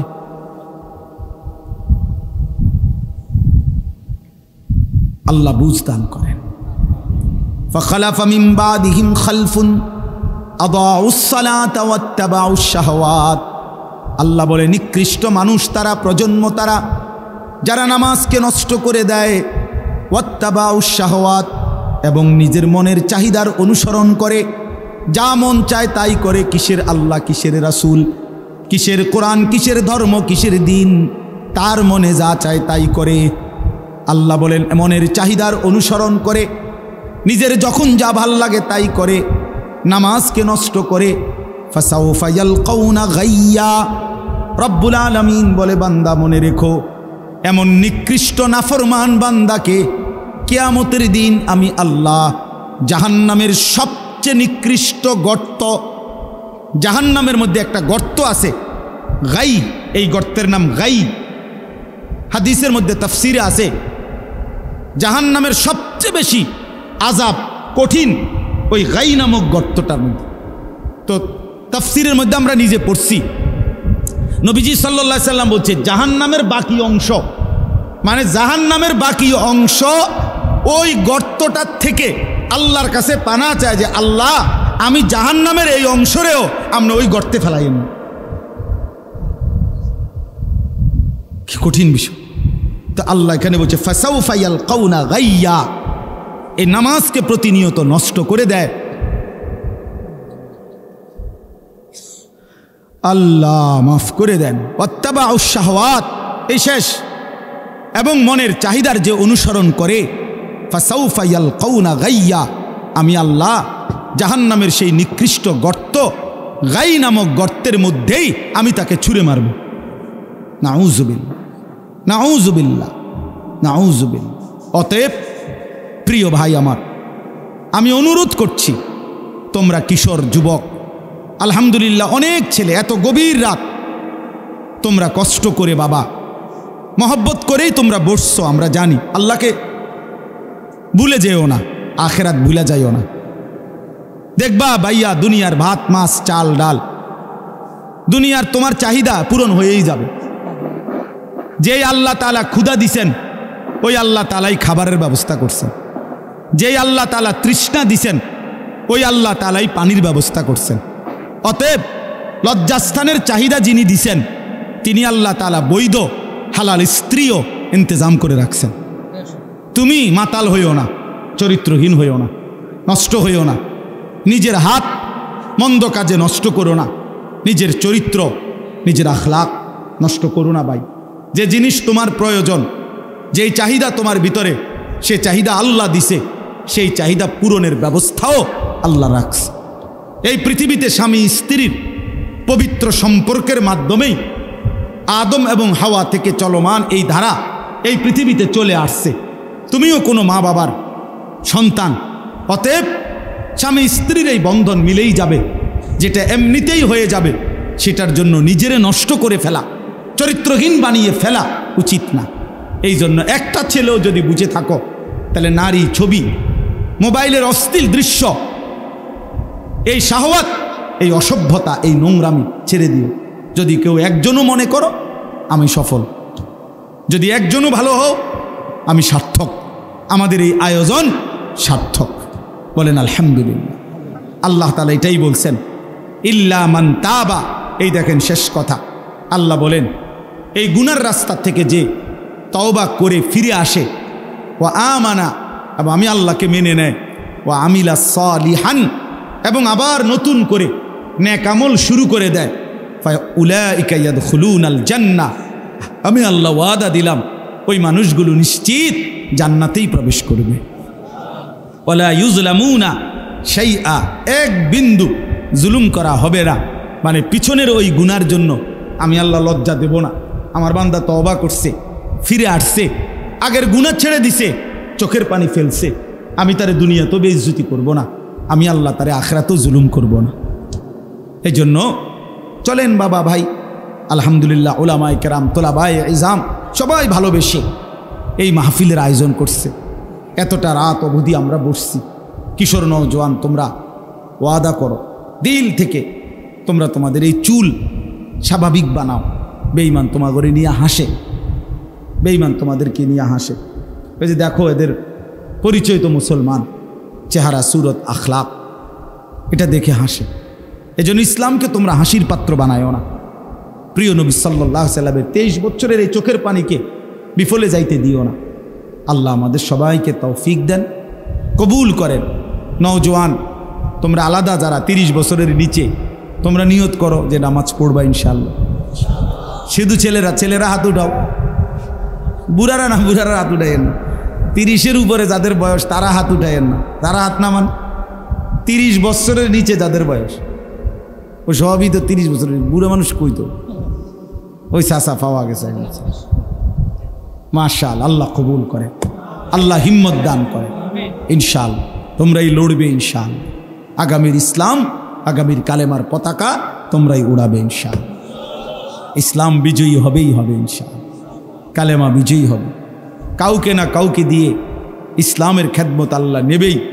দেখার বিষয় হলো আমি লাগলাম কিনা, আমারে নিল কিনা, আমারে আল্লাহ নিল কিনা, তোমারে নিল কিনা। ইসলাম বিজয়ী হবে, ইমাম মাহাদির পক্ষে ইমানদার যুদ্ধ করবে। দাজ্জাল আর ইহুদি, আজকের এই ইসরাইল কুত্তারা আজকে হোক কালকে হোক হারবেই হারবে। ইহুদি চির পরাজিত জাতি। ইহুদিরা পৃথিবীতে কোনোদিন বিজয়ী হিসাবে টিকতে পারে না। এটা ইতিহাস, এটা ঐতিহাসিক তথ্য, ঐতিহাসিক সত্য। ইহুদিরা কখনোই আজ কিংবা কাল এরা বিজয়ী হইতে পারে নাই, পরাজিত ছিল। এই জন্য আজকের এই কুত্তারাও হেরে যাবে। আল্লাহ তাআলা মুমিনের বিজয় দেবেই দেবে। একদিন ভোরে শুনবা গাজা কালেমার পতাকা উঠছে, একদিন শুনবা ফিলিস্তিনের মজলুম হাসতেছে, ফিলিস্তিনের মজলুম নারী শিশু হাসতেছে। সেটা খুব বেশি দূরে না, সারা পৃথিবীতেই মুসলমানের বিজয় হবে। আল্লাহ পাক প্রয়োজন মাফিক নওজোয়ান আল্লাহর দ্বীনের জন্য নেবেন। তো দেখার বিষয় হলো আমাকে নিবে কিনা, তোমাকে নিবে কিনা। আল্লাহ তাআলা তোমাদেরকে তৌফিক দেন, কবুল করেন। বয়স্ক বাবারা, আমরা করে শক্ত কথা বলছি, শক্ত কথা কইছি। আসলে বিড়ি খাইলে, আপনি বিড়ি না খাইলে ভালো হয়ে গেলে আপনার আমি কিছু কই নেই। কাজে দয়া করে বিড়ি সিগারেটের অভ্যাস যাদের ছেড়ে দেন। চা দোকানে গপ মারা, আড্ডা, চা খান আপনি মানান, আমার চা দোকানদারের কোনো ঝগড়া নাই। চা খান আপনি ডেইলি 10 কাপ চা খান, আমার মানা নাই। কিন্তু আপনি চা দোকানে টেলিভিশন দেখেন, নর্তকীর ছবি দেখেন না। চাচা, এটা লজ্জার কথা। এত বড় বুড়া মানুষ যদি বেডিতের নাচ দে, মানুষে খারাপ কয়, দেখছ? এটি শরমের কথা। মানুষে কি কয় যে আরে কি বুড়ার এইটারে, এবার অনো বেডি ইচ্ছা, এবার আগে কি আছিল আল্লাহ কি। এই জন্য দয়া করে শরম লাগলে ছেড়ে দেন, আল্লাহ ছেড়ে দেওয়ার তৌফিক দান। এই মাহফিল আল্লাহ কবুল করে নেন। আল্লাহ তাআলা আগামী দিনও এমন সুন্দর আয়োজন করার তৌফিক দান করেন। কাবা ঘরের সামনে কাবার চারদিকে তাওয়াফ করতেছিলেন। একজন কাফের হাজরা আসওয়াদের পাশে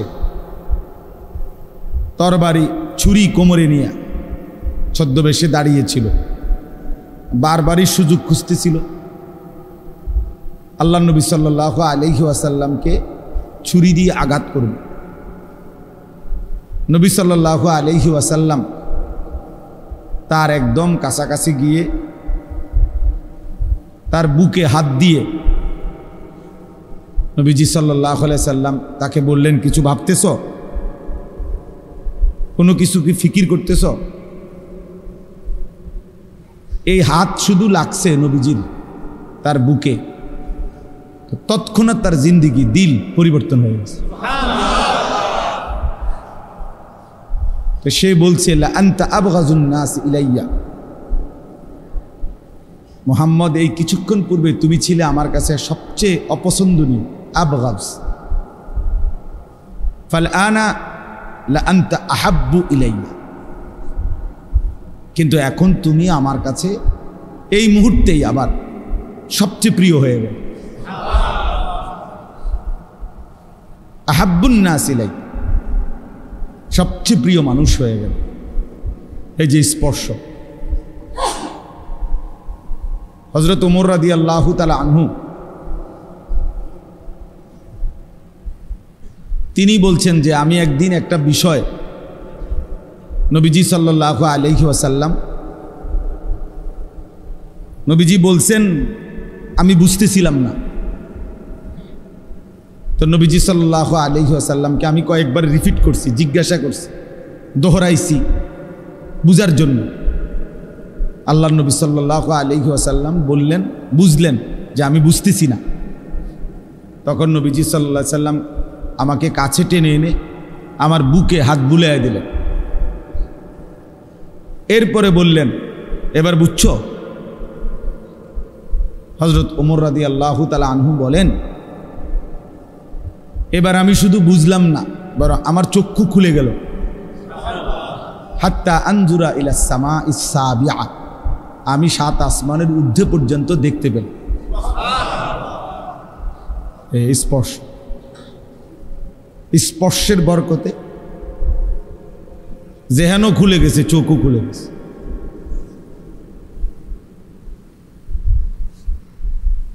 মদিনায় রাসূলুল্লাহ সাল্লাল্লাহু আলাইহি ওয়াসাল্লাম যখন হিজরত করে গেছেন, তখন মদিনার মধ্যে ইয়াহুদিরা থাকতো। এই এখন যে ইসরায়েলের ইয়াহুদি, এদের পূর্বপুরুষ। তো এই ইয়াহুদিদের মধ্যে তখন একজন বড় জ্ঞানী পণ্ডিত ছিল, আব্দুল্লাহ ইবনে সালাম ওনার নাম।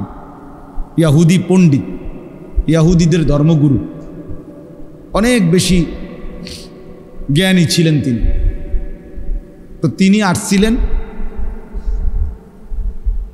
নবীজি সাল্লাল্লাহু আলাইহি সাল্লামকে পরীক্ষা করতে, বিভিন্ন আসমানি কিতাব পিছনের। এই পণ্ডিত খুব জানতেন, তো উনি এগুলো ভাবছে যে এগুলো বিভিন্ন প্রশ্ন করে তছনছ করে ফেলবে, জিজ্ঞাসা করবে অনেক কিছু। তো এই কথা ভেবে প্রস্তুতি নিয়ে নবীজি সাল্লাল্লাহু আলাইহি ওয়াসাল্লামের সামনে আয়েশা বসছে। তো আয়েশার প্রথমে নবীজি সাল্লাল্লাহু আলাইহি ওয়াসাল্লামের চেহারা মুবারকের দিকে তাকাইছে। তো নবীজিও ওনার দিকে তাকাইছে, দুইজনের এই চার চোখ চোখাচোখি হয়েছে। তা আব্দুল্লাহ ইবনে সালাম বলেন, ফানাজারতু ইলাইহি, ওই ইহুদি পণ্ডিত বলতেছেন, আমি মুহাম্মদের দিকে তাকালাম, চেহারার দিকে তাকিয়ে রইলাম। ওয়া তাআম্মালতু, তাকিয়ে ভাবলাম কিছুক্ষণ। ফাআলিমতু আন্নাহু লাইসা বিওয়াজহিন কাযাবিন, আমার দিল সাক্ষী দিয়ে দিল এটা কোনো মিথ্যাবাদীর চেহারা হইতে পারে না। ফাআসলামতু, আমি কালেমা পড়ে মুসলমান হই। এই চোখের বরকত, নজরের বরকত, চোখের দৃষ্টিতে দিল বদলায় গেছে, জিন্দগি বদলায় গেছে। কিসের ইন্টারভিউ আর কিসের প্রশ্ন সব বাদ। এই জন্য আমাদের মাঝ বয়সী মুরব্বীরাও যদি, বয়স্করাও যদি শুক্রবারে জুমার নামাজে ইমাম সাহেব যখন বয়ান করে, ওনাদের দিকে যদি ইমাম সাহেবের দিকে তাকাইয়া শুনতো, অনেক পরিবর্তন হতো। মাতবরে গান নিচের দিকে রায়, মাতবর যে তিন ফোলা বিদেশ, মসজিদের টাইলস দিছে উনি, বুঝেন না, 4টা সিলিং ফ্যান দিছে উনি, মসজিদের সেক্রেটারি, উনি মসজিদের কেশিয়ার, সভাপতি, কমিটির সদস্য। এই সমস্ত ইমামের দিকে চাইয়া তাকা ভাই, ওনার কথা মনোযোগ দিয়ে শোনার কি আছে? ইমাম তো আমরার পকেটে, 2-4টা হুজুর তো পকেটেই থাকে, যার কারণে ঘাড় নিচের দিকে নোয়া হয় জিমায়, আর নাই তো অহংকারের কারণে নিচের দিকেই পড়ে থাকে। এই মানুষরা পরিবর্তন হয়, 60 বছর ওই আগের মতো বিড়িয়ে খায়, বয়স 60, এখনো চা দোকানে বইয়া টেলিভিশনই দেখে, মহিলার নাচ গানই দেখে, আর আগ করলে গালি দেয়, গালি ছাড়া কথা বলতে পারেন। অসংখ্য বদভ্যাস, 60 বছরও আর ছোটেন। অথচ এত লম্বা হায়াত পরে এক মুমিন, এতদিন হায়াত পাওয়ার পরে এতগুলো গুনাহ তার জীবনে থাকার কথা না। 60 বছরও যদি সময় না হয় গুনাহ ছাড়ার, আর কখন, আর কোন বছর, আর কতদিন, আর কত? 60 বছরও টেলিভিশন ছাড়ার সময় হয় নাই,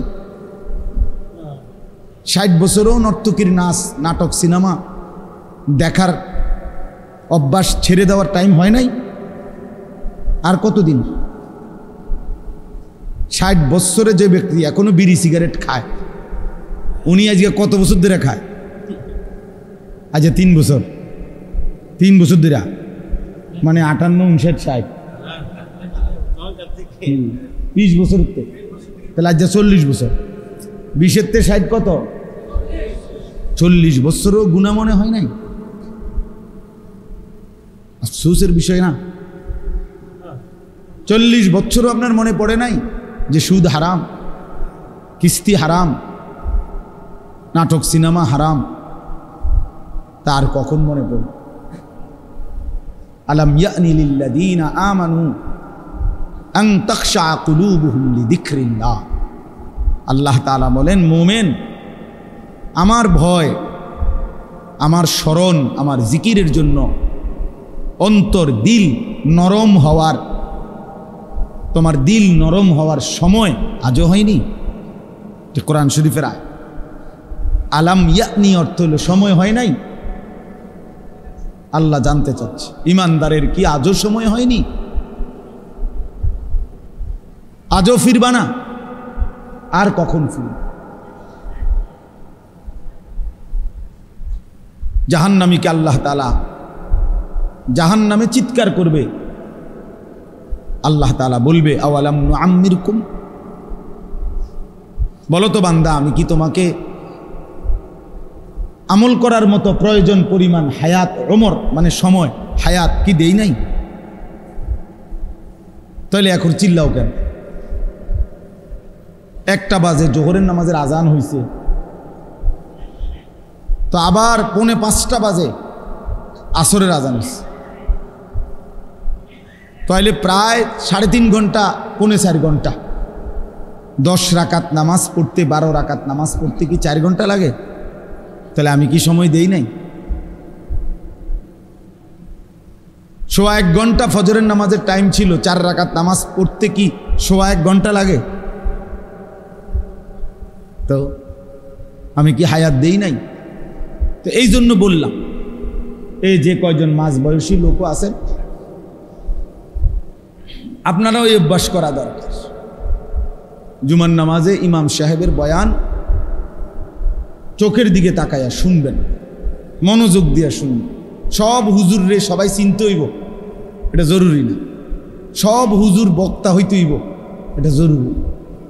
সব হুজুর সারা বাংলাদেশ পরিচিত হইতে হইব, এটা জরুরি। সব হুজুরের শ্রোতা সমান হইতে হবে, এটাও জরুরি না।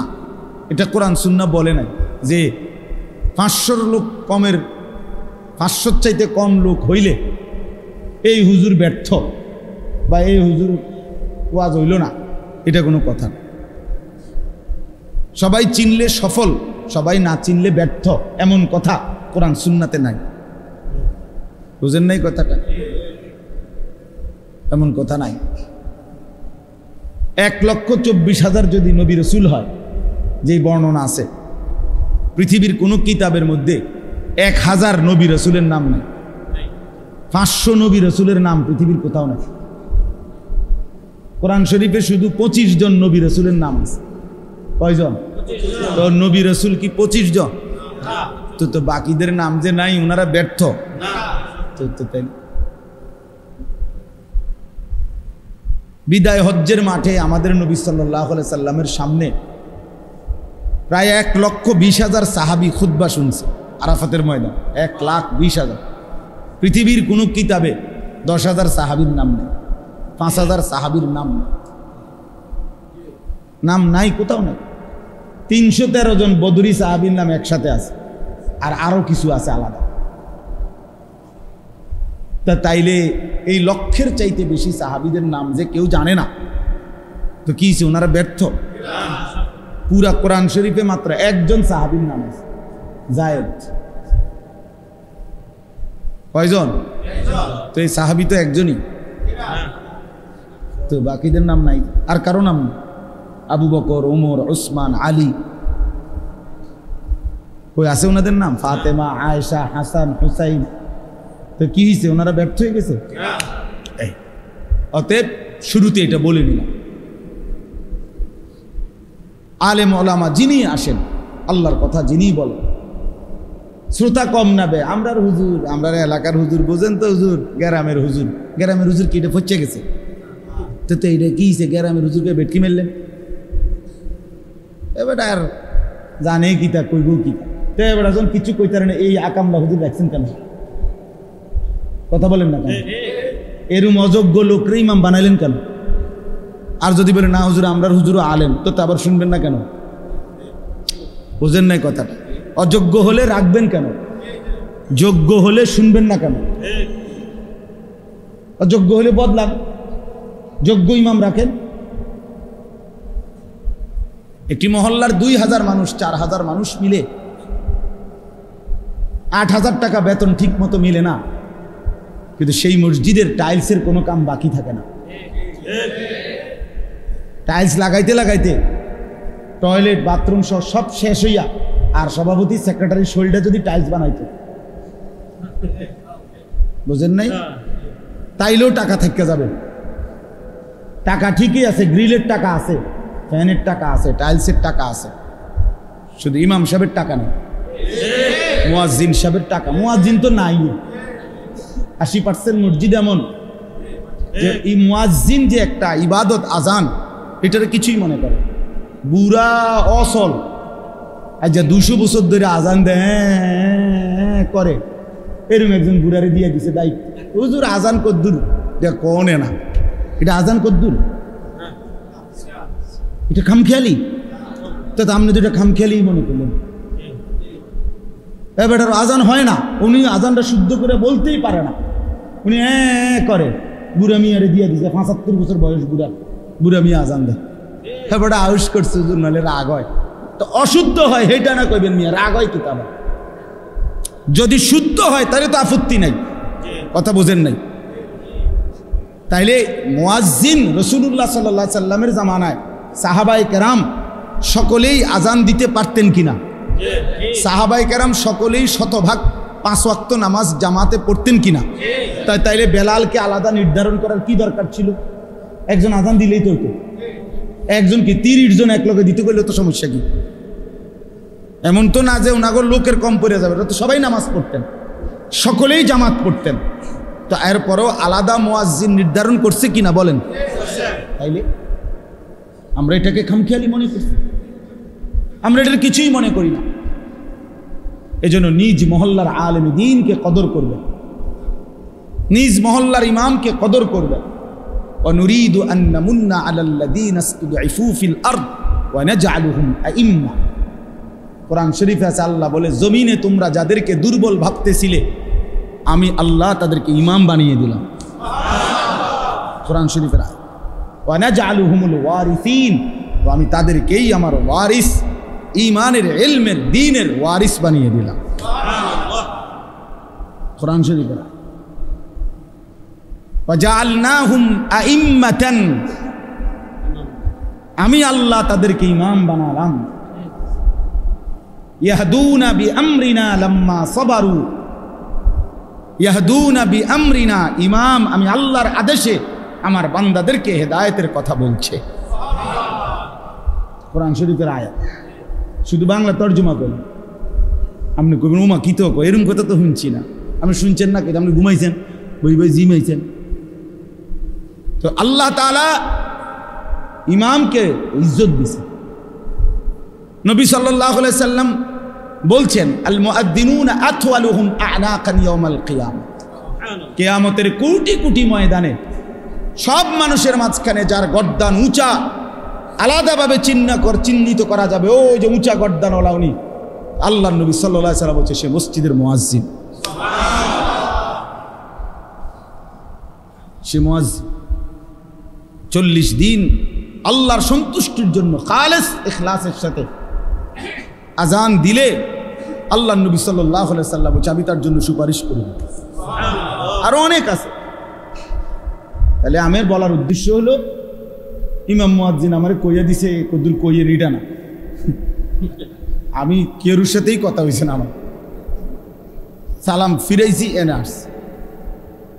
বলার উদ্দেশ্য এটাই, অর্থাৎ দ্বীনি কথাকে গুরুত্ব দিবেন। এই জনপ্রিয় বক্তা হইতে হইব, সবাই চিনতে হইব, দেশে লারা খাইতে হইব, এগুলো কোনো বিষয় না। আমারে মনে করেন সবাই চিনে, যুবক ভাই আমি তোমাদেরকেও বলি ভাই, মনে করো আমারে 10 লাখ মানুষ চিনে, তো তোমার লাভ কি? আমারে চিনলে তোমার কি? তো তুমি উদা হাল মারো কা? কথা বোঝেন না? আমার একারে 1 কোটি মানুষ চিনে, তো তোমার কি? আমার বোঝেন নাই আপনার কথাটা? আপনার লাভ কি তা আমারে চিনলে? আমারা না চিনলে আপনার লস কি, আপনার সমস্যা কি? আমি আপনার ভাত খাই না, তাহলে এটা তো কোনো কথা না। কথা হলো আমি নামাজ পড়বো কোন দিন, আমি আল্লাহকে চিনব কোন দিন, আমি আমার মালিকের গোলামি করব কোন দিন, সেটা বলো। আপনি বলেন আপনি বিড়ি ছাড়বেন কোন দিন, টেলিভিশন দেখা বন্ধ করবেন কোন দিন, সুদখানা ছাড়বেন কোন দিন, আপনি কিস্তি ছাড়বেন কোন দিন?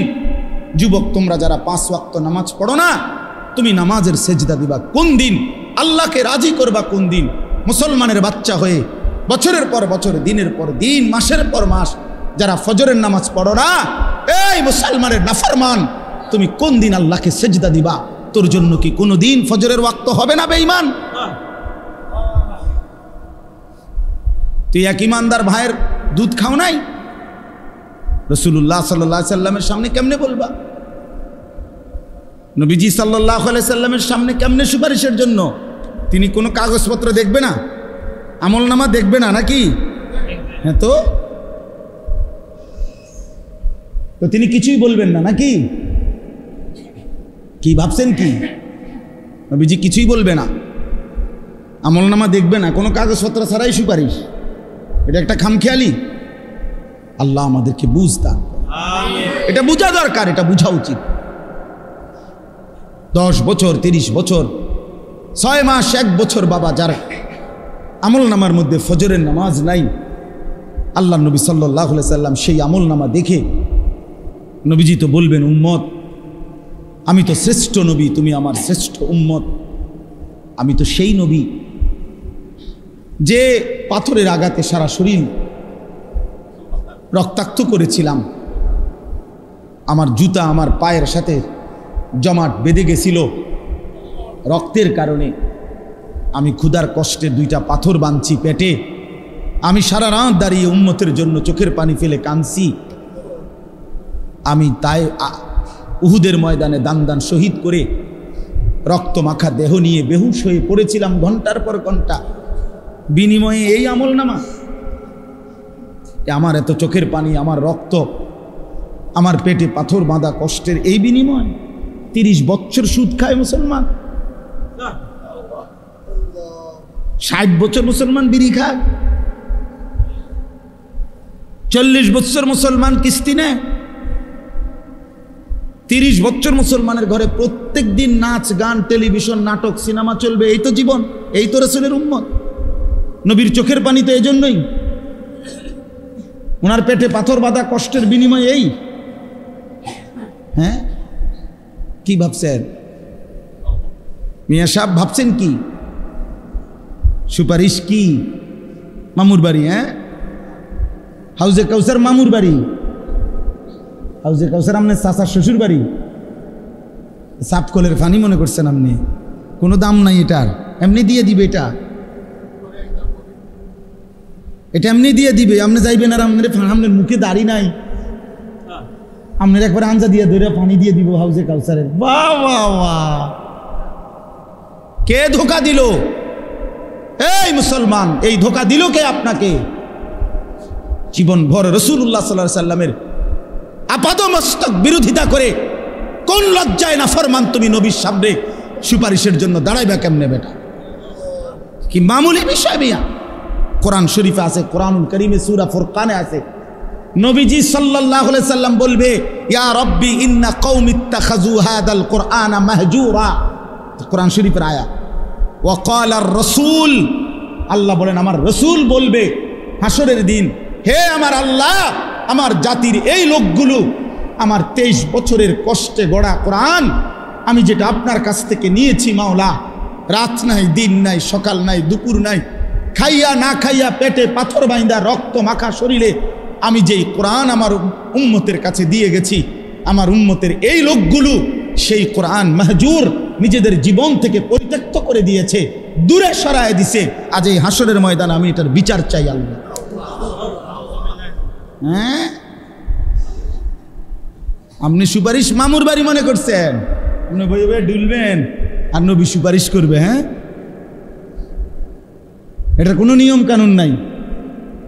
আল্লাহ নবী সাল্লাল্লাহু আলাইহি ওয়াসাল্লাম সুপারিশ করবেন মানে কি? মানে এটা আমাদেরকে বলে দিছে যে উম্মত মৃত্যু পর্যন্ত যত চুরি চামারি যত মিথ্যা, যত সুদ ঘুষ, যত গান বাদ্য নাটক সিনেমা যা আছে সমস্ত নাফরমানি তুমি করতে করতে মরবা, আমি সুপারিশ করে জান্নাত দেব। সবাই চলে গেছে, কারো হাতে সময় নাই। জলজ্জান্ত একটা মানুষ মরে গেছে, সেই গাড়িটা চলতেছিল, এই অবস্থায় ড্রাইভার অ্যাক্সিডেন্ট করেছে, মারা গেছে। তাহলে স্বার্থপর এই দুনিয়া কারো জন্য থামে না, কারো হাতে সময় নাই রে দোস্ত, কারো হাতে সময় নেই, কারো হাতে সময়। দিন শেষে, রাত শেষে একাকী ভাইবা দেখেন, আমি একাই, আমার সুখে আমি, আমার দুঃখ আমি, আমার আনন্দ আমি, আমার বেদনা আমি। ঠিক একদিন কবরে আমি একাই, একদিন হাসরের ময়দানে আমি একাই, একদিন ফুলসিরাতের গোড়ায় আমি একাই, একদিন আমল নামার হিসাব নিতে গিয়ে আমি একাই। অকুল্লুহুম আতিহি ইয়াউমাল কিয়ামাতি ফারদা। আল্লাহ বলছে তোমাদের সকলকেই আমি আল্লাহর সামনে কিয়ামতের দিন আসতে হবে একজন একজন। ফারদান অর্থ ওয়াহিদান, একজন একজন, একজন। ইয়াবাসুহুমুল্লাহু জামিআন। আল্লাহ বলে তোমাদের সকলকে আমি আল্লাহ তাআলা হাসরের ময়দানে উঠাবো। ফায়ুনাব্বিউহুম বিমা আমিলু। সকলকেই তাদের পুরা জীবনের আমল জানাবো, আমি আল্লাহ শুনাবো। আহসাহুল্লাহু ওয়া নাসু। আল্লাহ বলেন আমি গুনে গুনে রেখেছি, যদিও তোমরা ভুলে গেছো। আমার মনে নাই, আপনারও মনে নাই। 2024 সাল গত বছর ঠিক এই দিনে এই টাইমে আমি আপনি কি করছিলাম আমার হয়তো মনে নাই, আপনারও মনে নাই, কিন্তু আল্লাহ তাআলা বলেন আমি গুনে গুনে রেখেছি। আল্লাহ তাআলার কাছে হিসাব আছে তো, ফেরেশতার কাছে হিসাব আছে তো, আমলনামায় লেখা আছে তো, অঙ্গ প্রত্যঙ্গ সাক্ষী আছে তো, জমিন সাক্ষী আছে তো। এত কিছু ফাঁকি দিবেন কেমন? জমিনকে ফাঁকি দিবেন কেমন? এই দেহকে ফাঁকি দিবেন কেমন? ফেরেশতার আমলনামার খাতায় ফাঁকি দিবেন কেমন? ফেরেশতার স্মৃতিতে উনি মুখস্থ বলবে, সেটা ফাঁকি দিবেন কেমন? আল্লাহর নজর ফাঁকি দিবেন কেমন? আলাম ইয়ালাম বিআন্নাল্লাহা ইয়ারা। রব্বুল আলামিন বলে তুমি জানো কি বান্দা, আমি কিন্তু সারাক্ষণ তোমাকে দেখি। কতক্ষণ? কতক্ষণ? আল্লাযী ইয়ারাকা হিনা তাকুম ওয়া তাকাল্লুবাকা ফিস সাজিদিন। রব্বুল আলামিন বলে বন্ধু আপনি যখন নামাজে দাঁড়ান আমি সরাসরি আপনাকে দেখতে থাকি। আপনি যখন আমার বান্দাদের সাথে রুকু সেজদায় উঠা বসা করেন তখনও আমি আল্লাহ আপনার দিকেই তাকিয়ে থাকি, সারাক্ষণ দেখি। লা তাখুযুহু সিনাতুন ওয়ালা নাওম। রব্বুল আলামিন বলে আমার চোখে কোনো তন্দ্রাও নাই, ঘুমও নাই। আমি ঘুমাও যাই না, তন্দ্রাও যাই না, আমি জিমাইও না, আমি ঘুমাইও না। ওমা মাসসানা মিল লুগুব। কোনো কাজ করতে কখনোই কোনো ক্লান্তি আমাকে স্পর্শ করে না। আল হাইয়ুল কাইয়ুম। সর্বদাই আমি জীবিত আছি, সর্বদাই আমি প্রতিষ্ঠিত আছি এক অবস্থায়। এই জন্য চলেন, আমার কথা এটাই, ইসলাহি মজলিসের মূল ফিকির ইসলাহে নফস, আত্ম উপলব্ধি, নিজের বিবেক জাগানো যে হায় আমি কি করছি, এই সমাজের কে কি করছে সব বাদ দেন, আমি চলেন একা একা ভাবি আমি কি করছি। এই মজলিসের ফিকির এটা, এই মজলিসের ইচ্ছা হলো কি এইটা, ইসলাহি মজলিসের মূল চেতনাই এটা। আত্ম উপলব্ধি মানে নিজের উপলব্ধি, নিজের উপলব্ধি, আত্মসংশোধন, আত্মশুদ্ধি, নিজের পরিবর্তন। প্রত্যেকেই বিবেক থেকে ভাবেন, ইনসাফ করে ভাবেন যে যে অবস্থানে আছি এভাবেই হাসরের ময়দানে দাঁড়ালে টিকবো তো? কথা বলেন না কেন? হাসরের ময়দানে টিকবো তো? তাইলে তো এটা বদলান, নিজেকে সুন্দর করেন, নিজেকে পরিবর্তন করেন। কোনো মানুষই তো দুনিয়াতে দুনিয়াবি কোনো কাজে এক অবস্থার উপরে দীর্ঘদিন পড়ে থাকে না। দেশে থাইকা পারে না, বিদেশ গেছে, বিদেশ গিয়ে কুলাইতারে না, আবার দেশে আসছে। এই ব্যবসায় কিছু করতে পারে না তো আরেকটা ব্যবসা চেঞ্জ করছে। কোনো না কোনোভাবে মানুষ তার পলিসি, তার যেই কোনো ব্যবস্থাপনা সে চেঞ্জ করে, যে যেভাবেই হোক আমাকে আমার গন্তব্যে টার্গেটে পৌঁছতে হবে। তো আখিরাতের কোনো টার্গেট নাই, পরকালের জন্য কোনো প্রস্তুতি নাই। সারা বছর বুঝি মানুষ এক তালে, যার কোরআন শরীফ অশুদ্ধ, আপনি বুঝি এই মৃত্যু পর্যন্ত অশুদ্ধ কোরআন, এটাই জীবন, এটাই জিন্দেগি মিয়া। তো এটা কি? যার সূরা কেরাত অশুদ্ধ, আপনি বুঝিয়ে সারা জীবনে এভাবে সূরা কেরাত অশুদ্ধ, এটা এভাবেই থাকবে, এটার কোনো চেঞ্জ নাই। কথা বলেন না? তো যিনি সুদ খান, তো 30 বছর শুধু সুদে খাইবেন, কোনোদিন এটা মনে পড়বে না যে এটা গুনাহ। যার স্ত্রী আজকে 20 বছর বেপর্দা, তো এ বেডির কি কোনো বুঝাপড়া করবেন না যে তুমি কি এভাবেই চলবা মৃত্যু পর্যন্ত, এই জীবন? আপনার যেই ছেলেটা 6 মাস 1 বছর কোনোদিন ফজরের নামাজ পড়ে না, এই সন্তানরা, ছেলেরা, বাবারা বলো, বাপ বলো। এখানে আমি স্পষ্ট শুধু শুনাইতে চাই, ফাখালাফা মিন বাদিহিম খালফুন। আল্লাহ বলে প্রত্যেক জাতির মধ্যে নিকৃষ্ট মানুষ কারা? আল্লাহ বলছে নিকৃষ্ট মানুষ তারা আদাউস সালাহ, যারা তাদের নামাজকে নষ্ট করে, নামাজকে নষ্ট করে, নামাজকে নষ্ট করে। খুদার কসম আল্লাহ বলছে ওরা খালফুন, ওরা নিকৃষ্ট মানুষ, ওরা নিকৃষ্ট প্রজন্ম, ওরা অসভ্য মানুষ, ওরা মন্দ লোক, ওরা বদ লোক। কোরআন শরীফের আয়াত। যারা তাদের নামাজ নষ্ট করে, এই যে আয়াত পড়ছি আমি,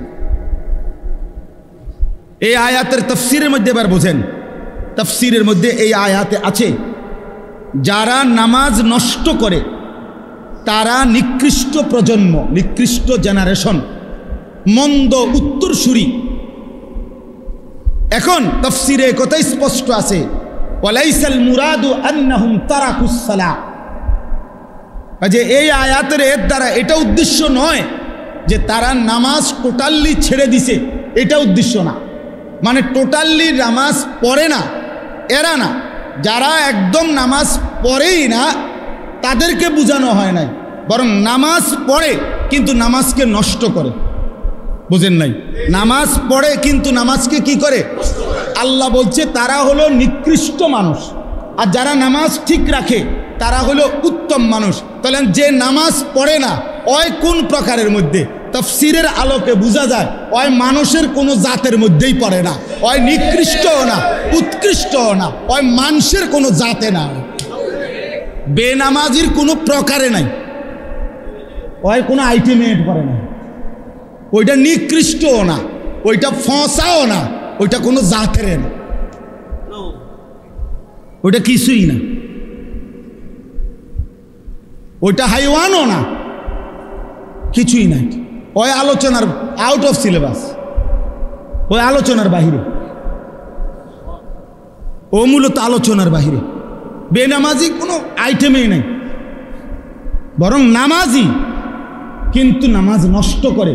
আল্লাহ বলছে সে হচ্ছে মন্দ প্রজন্ম, নিকৃষ্ট মানুষ, মন্দ উত্তরসূরি। এজন্য দোস্ত, 1 নম্বর জরুরি কথা, প্রিয় ভাই আমার, বাপ আমার, বন্ধু আমার, কিশোর নওজোয়ান, মনে রেখো দোস্ত, এক মোমেন, এক মুসলমান নামাজ ছেড়ে দেওয়ার বাস্তবিক অর্থেই কোনো সুরত নাই, কোনো ফাঁক ফুক নাই। নামাজবিহীন মুসলমান হয়ই না, হয়ই না। আল আহদুল্লাযী বাইনানা ওয়া বাইনাহুম, আল্লাহর নবী বলছে বেঈমানের সাথে আমাদের সাথে চুক্তি, বেঈমান নামাজ পড়ে না, আমরা নামাজ পড়ব।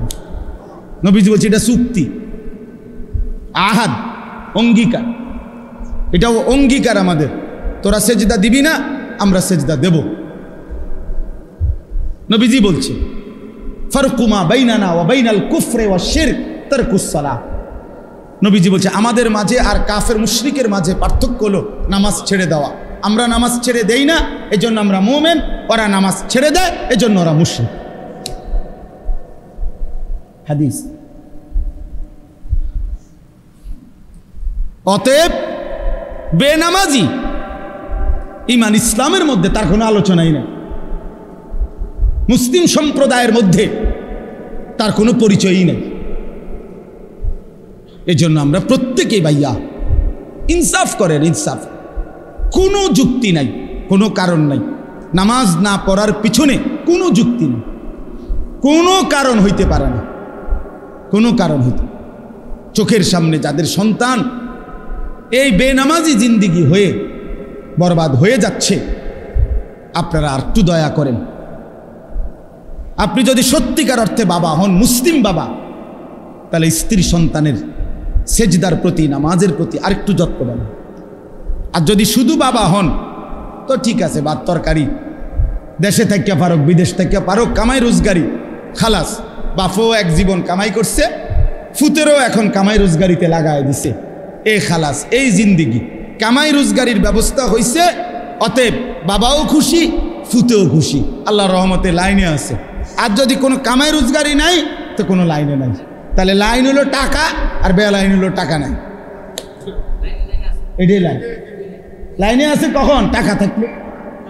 কামাই আছে, কামাই নাই তো আর কি নাই? লাইনে। এবার যে সে নামাজ পড়ে না, ইমান ইসলামের তার কি অবস্থা, এটা নিয়ে কোনো কথা না, এটা উচিত না, এটা ইনসাফ হইতে পারে না। এই জন্য এক নম্বর তো এটা জরুরি যে টোটালি নামাজ যারা ছেড়ে দিচ্ছেন, প্রিয় ভাই তোমরা যারা নামাজ পড়ছো না বন্ধু, এটা কোনোভাবেই মুসলমানের কাতারে পড়ে না। দয়া করে এত বড় জুলুম, নিজের এত বড় ক্ষতি প্রিয় নওজোয়ান তোমরা কইরো না। বাবারাও, ব্যবসায়ীরা, চাকরিজীবীরা দুনিয়াবি কোনো কারণে নামাজ ছেড়ে দিয়েন। কোরআন শরীফে আছে জাহান্নামের ফেরেশতারা বলবে মা সালাকাকুম ফি সাকার। বহু লোককে জাহান্নামের ফেরেশতারা বলবে কি কারণে জাহান্নামে আসলা? ক্বালু লাম নাকু মিনাল মুসাল্লিন। তারা বলবে যে হে ফেরেশতা, লাম নাকু মিনাল মুসাল্লিন, নামাজি ছিলাম না, সেজদা দিতাম না, নামাজ পড়তাম না, এজন্য আজকে জাহান্নামে হল। কোরআন শরীফে আছে আল্লাহ বলছে আজরাইল মালাকুল মউত কিছু মানুষের রুহু কবজ করবার সময় কলিজা থেকে তার রুহুটা টান দিয়া ছিঁড়ে ফেলবে, আর ছিঁড়লে কণ্ঠনালীর কাছে আইসা আটকায় যাবে রুহু। এরপরে মালাকুল মউত আজরাইল, এ দেখেন এই যে এইটা, এই টিস্যু পেপার, এটা এটা এমনি টান দিলে এই যে খুলতে খুব সহজ, এটা আরামসে বের হয়, ঠিক না?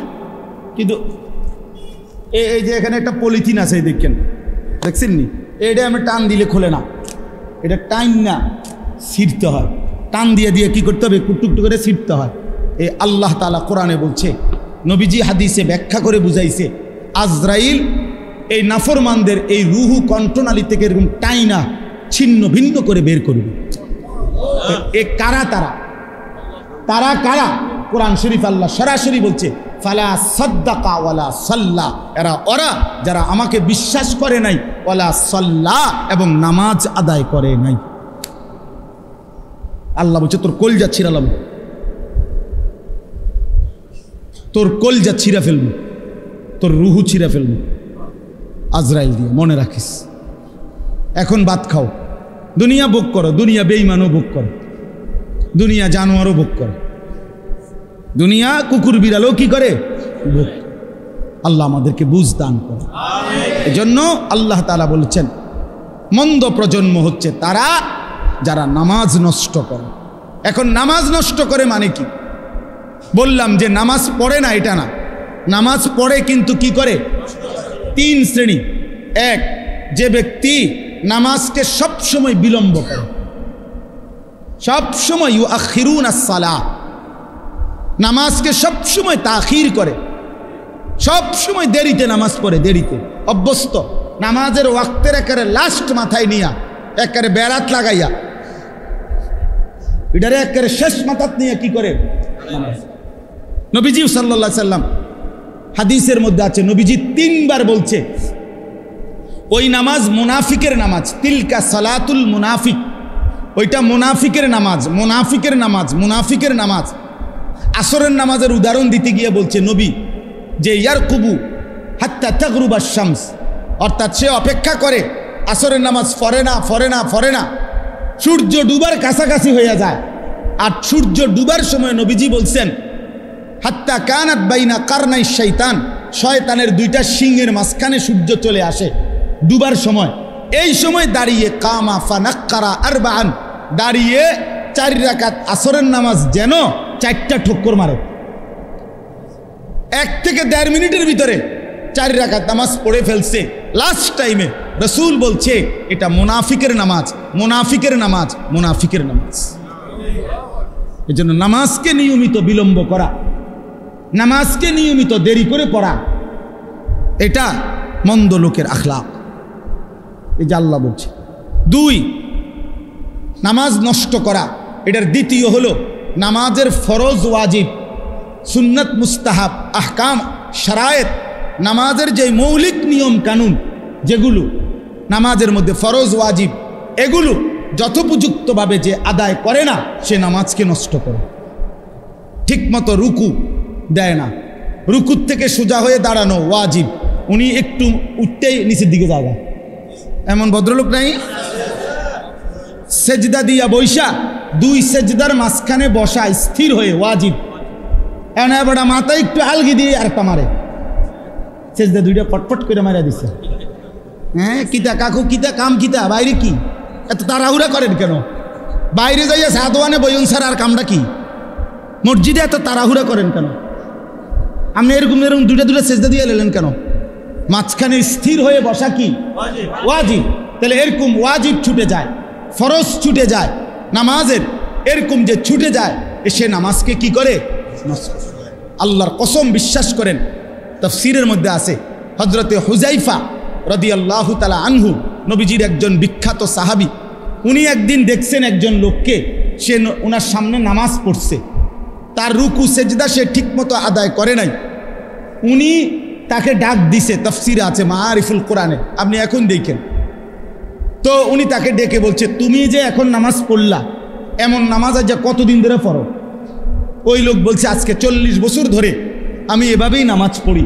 উনি বলছে, আল্লাহর কসম গত 40 বছরে তুমি কোনো নামাজ আদায় করো নাই।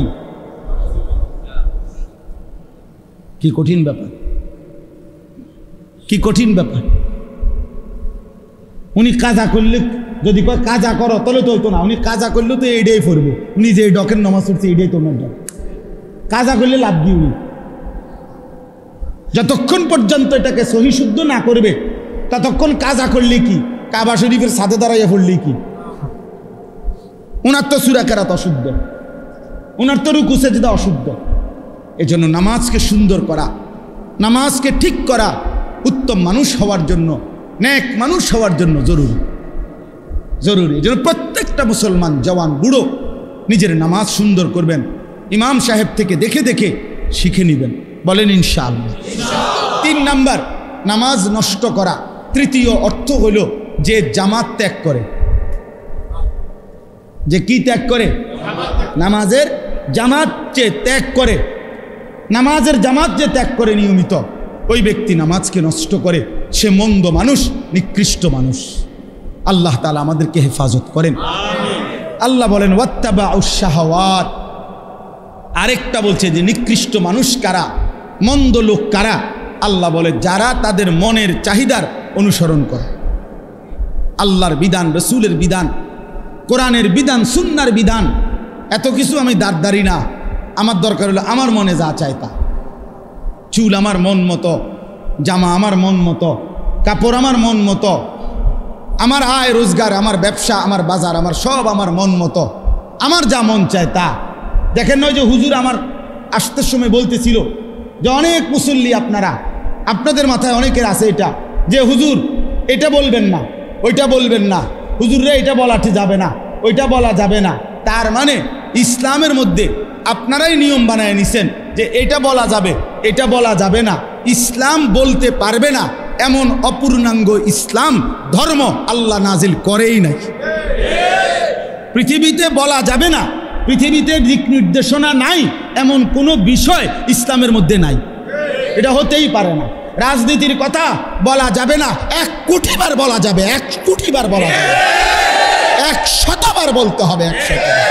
রাজনীতিবিদও আখিরাতে আল্লাহর বিচারের মুখোমুখি হইতে হবে।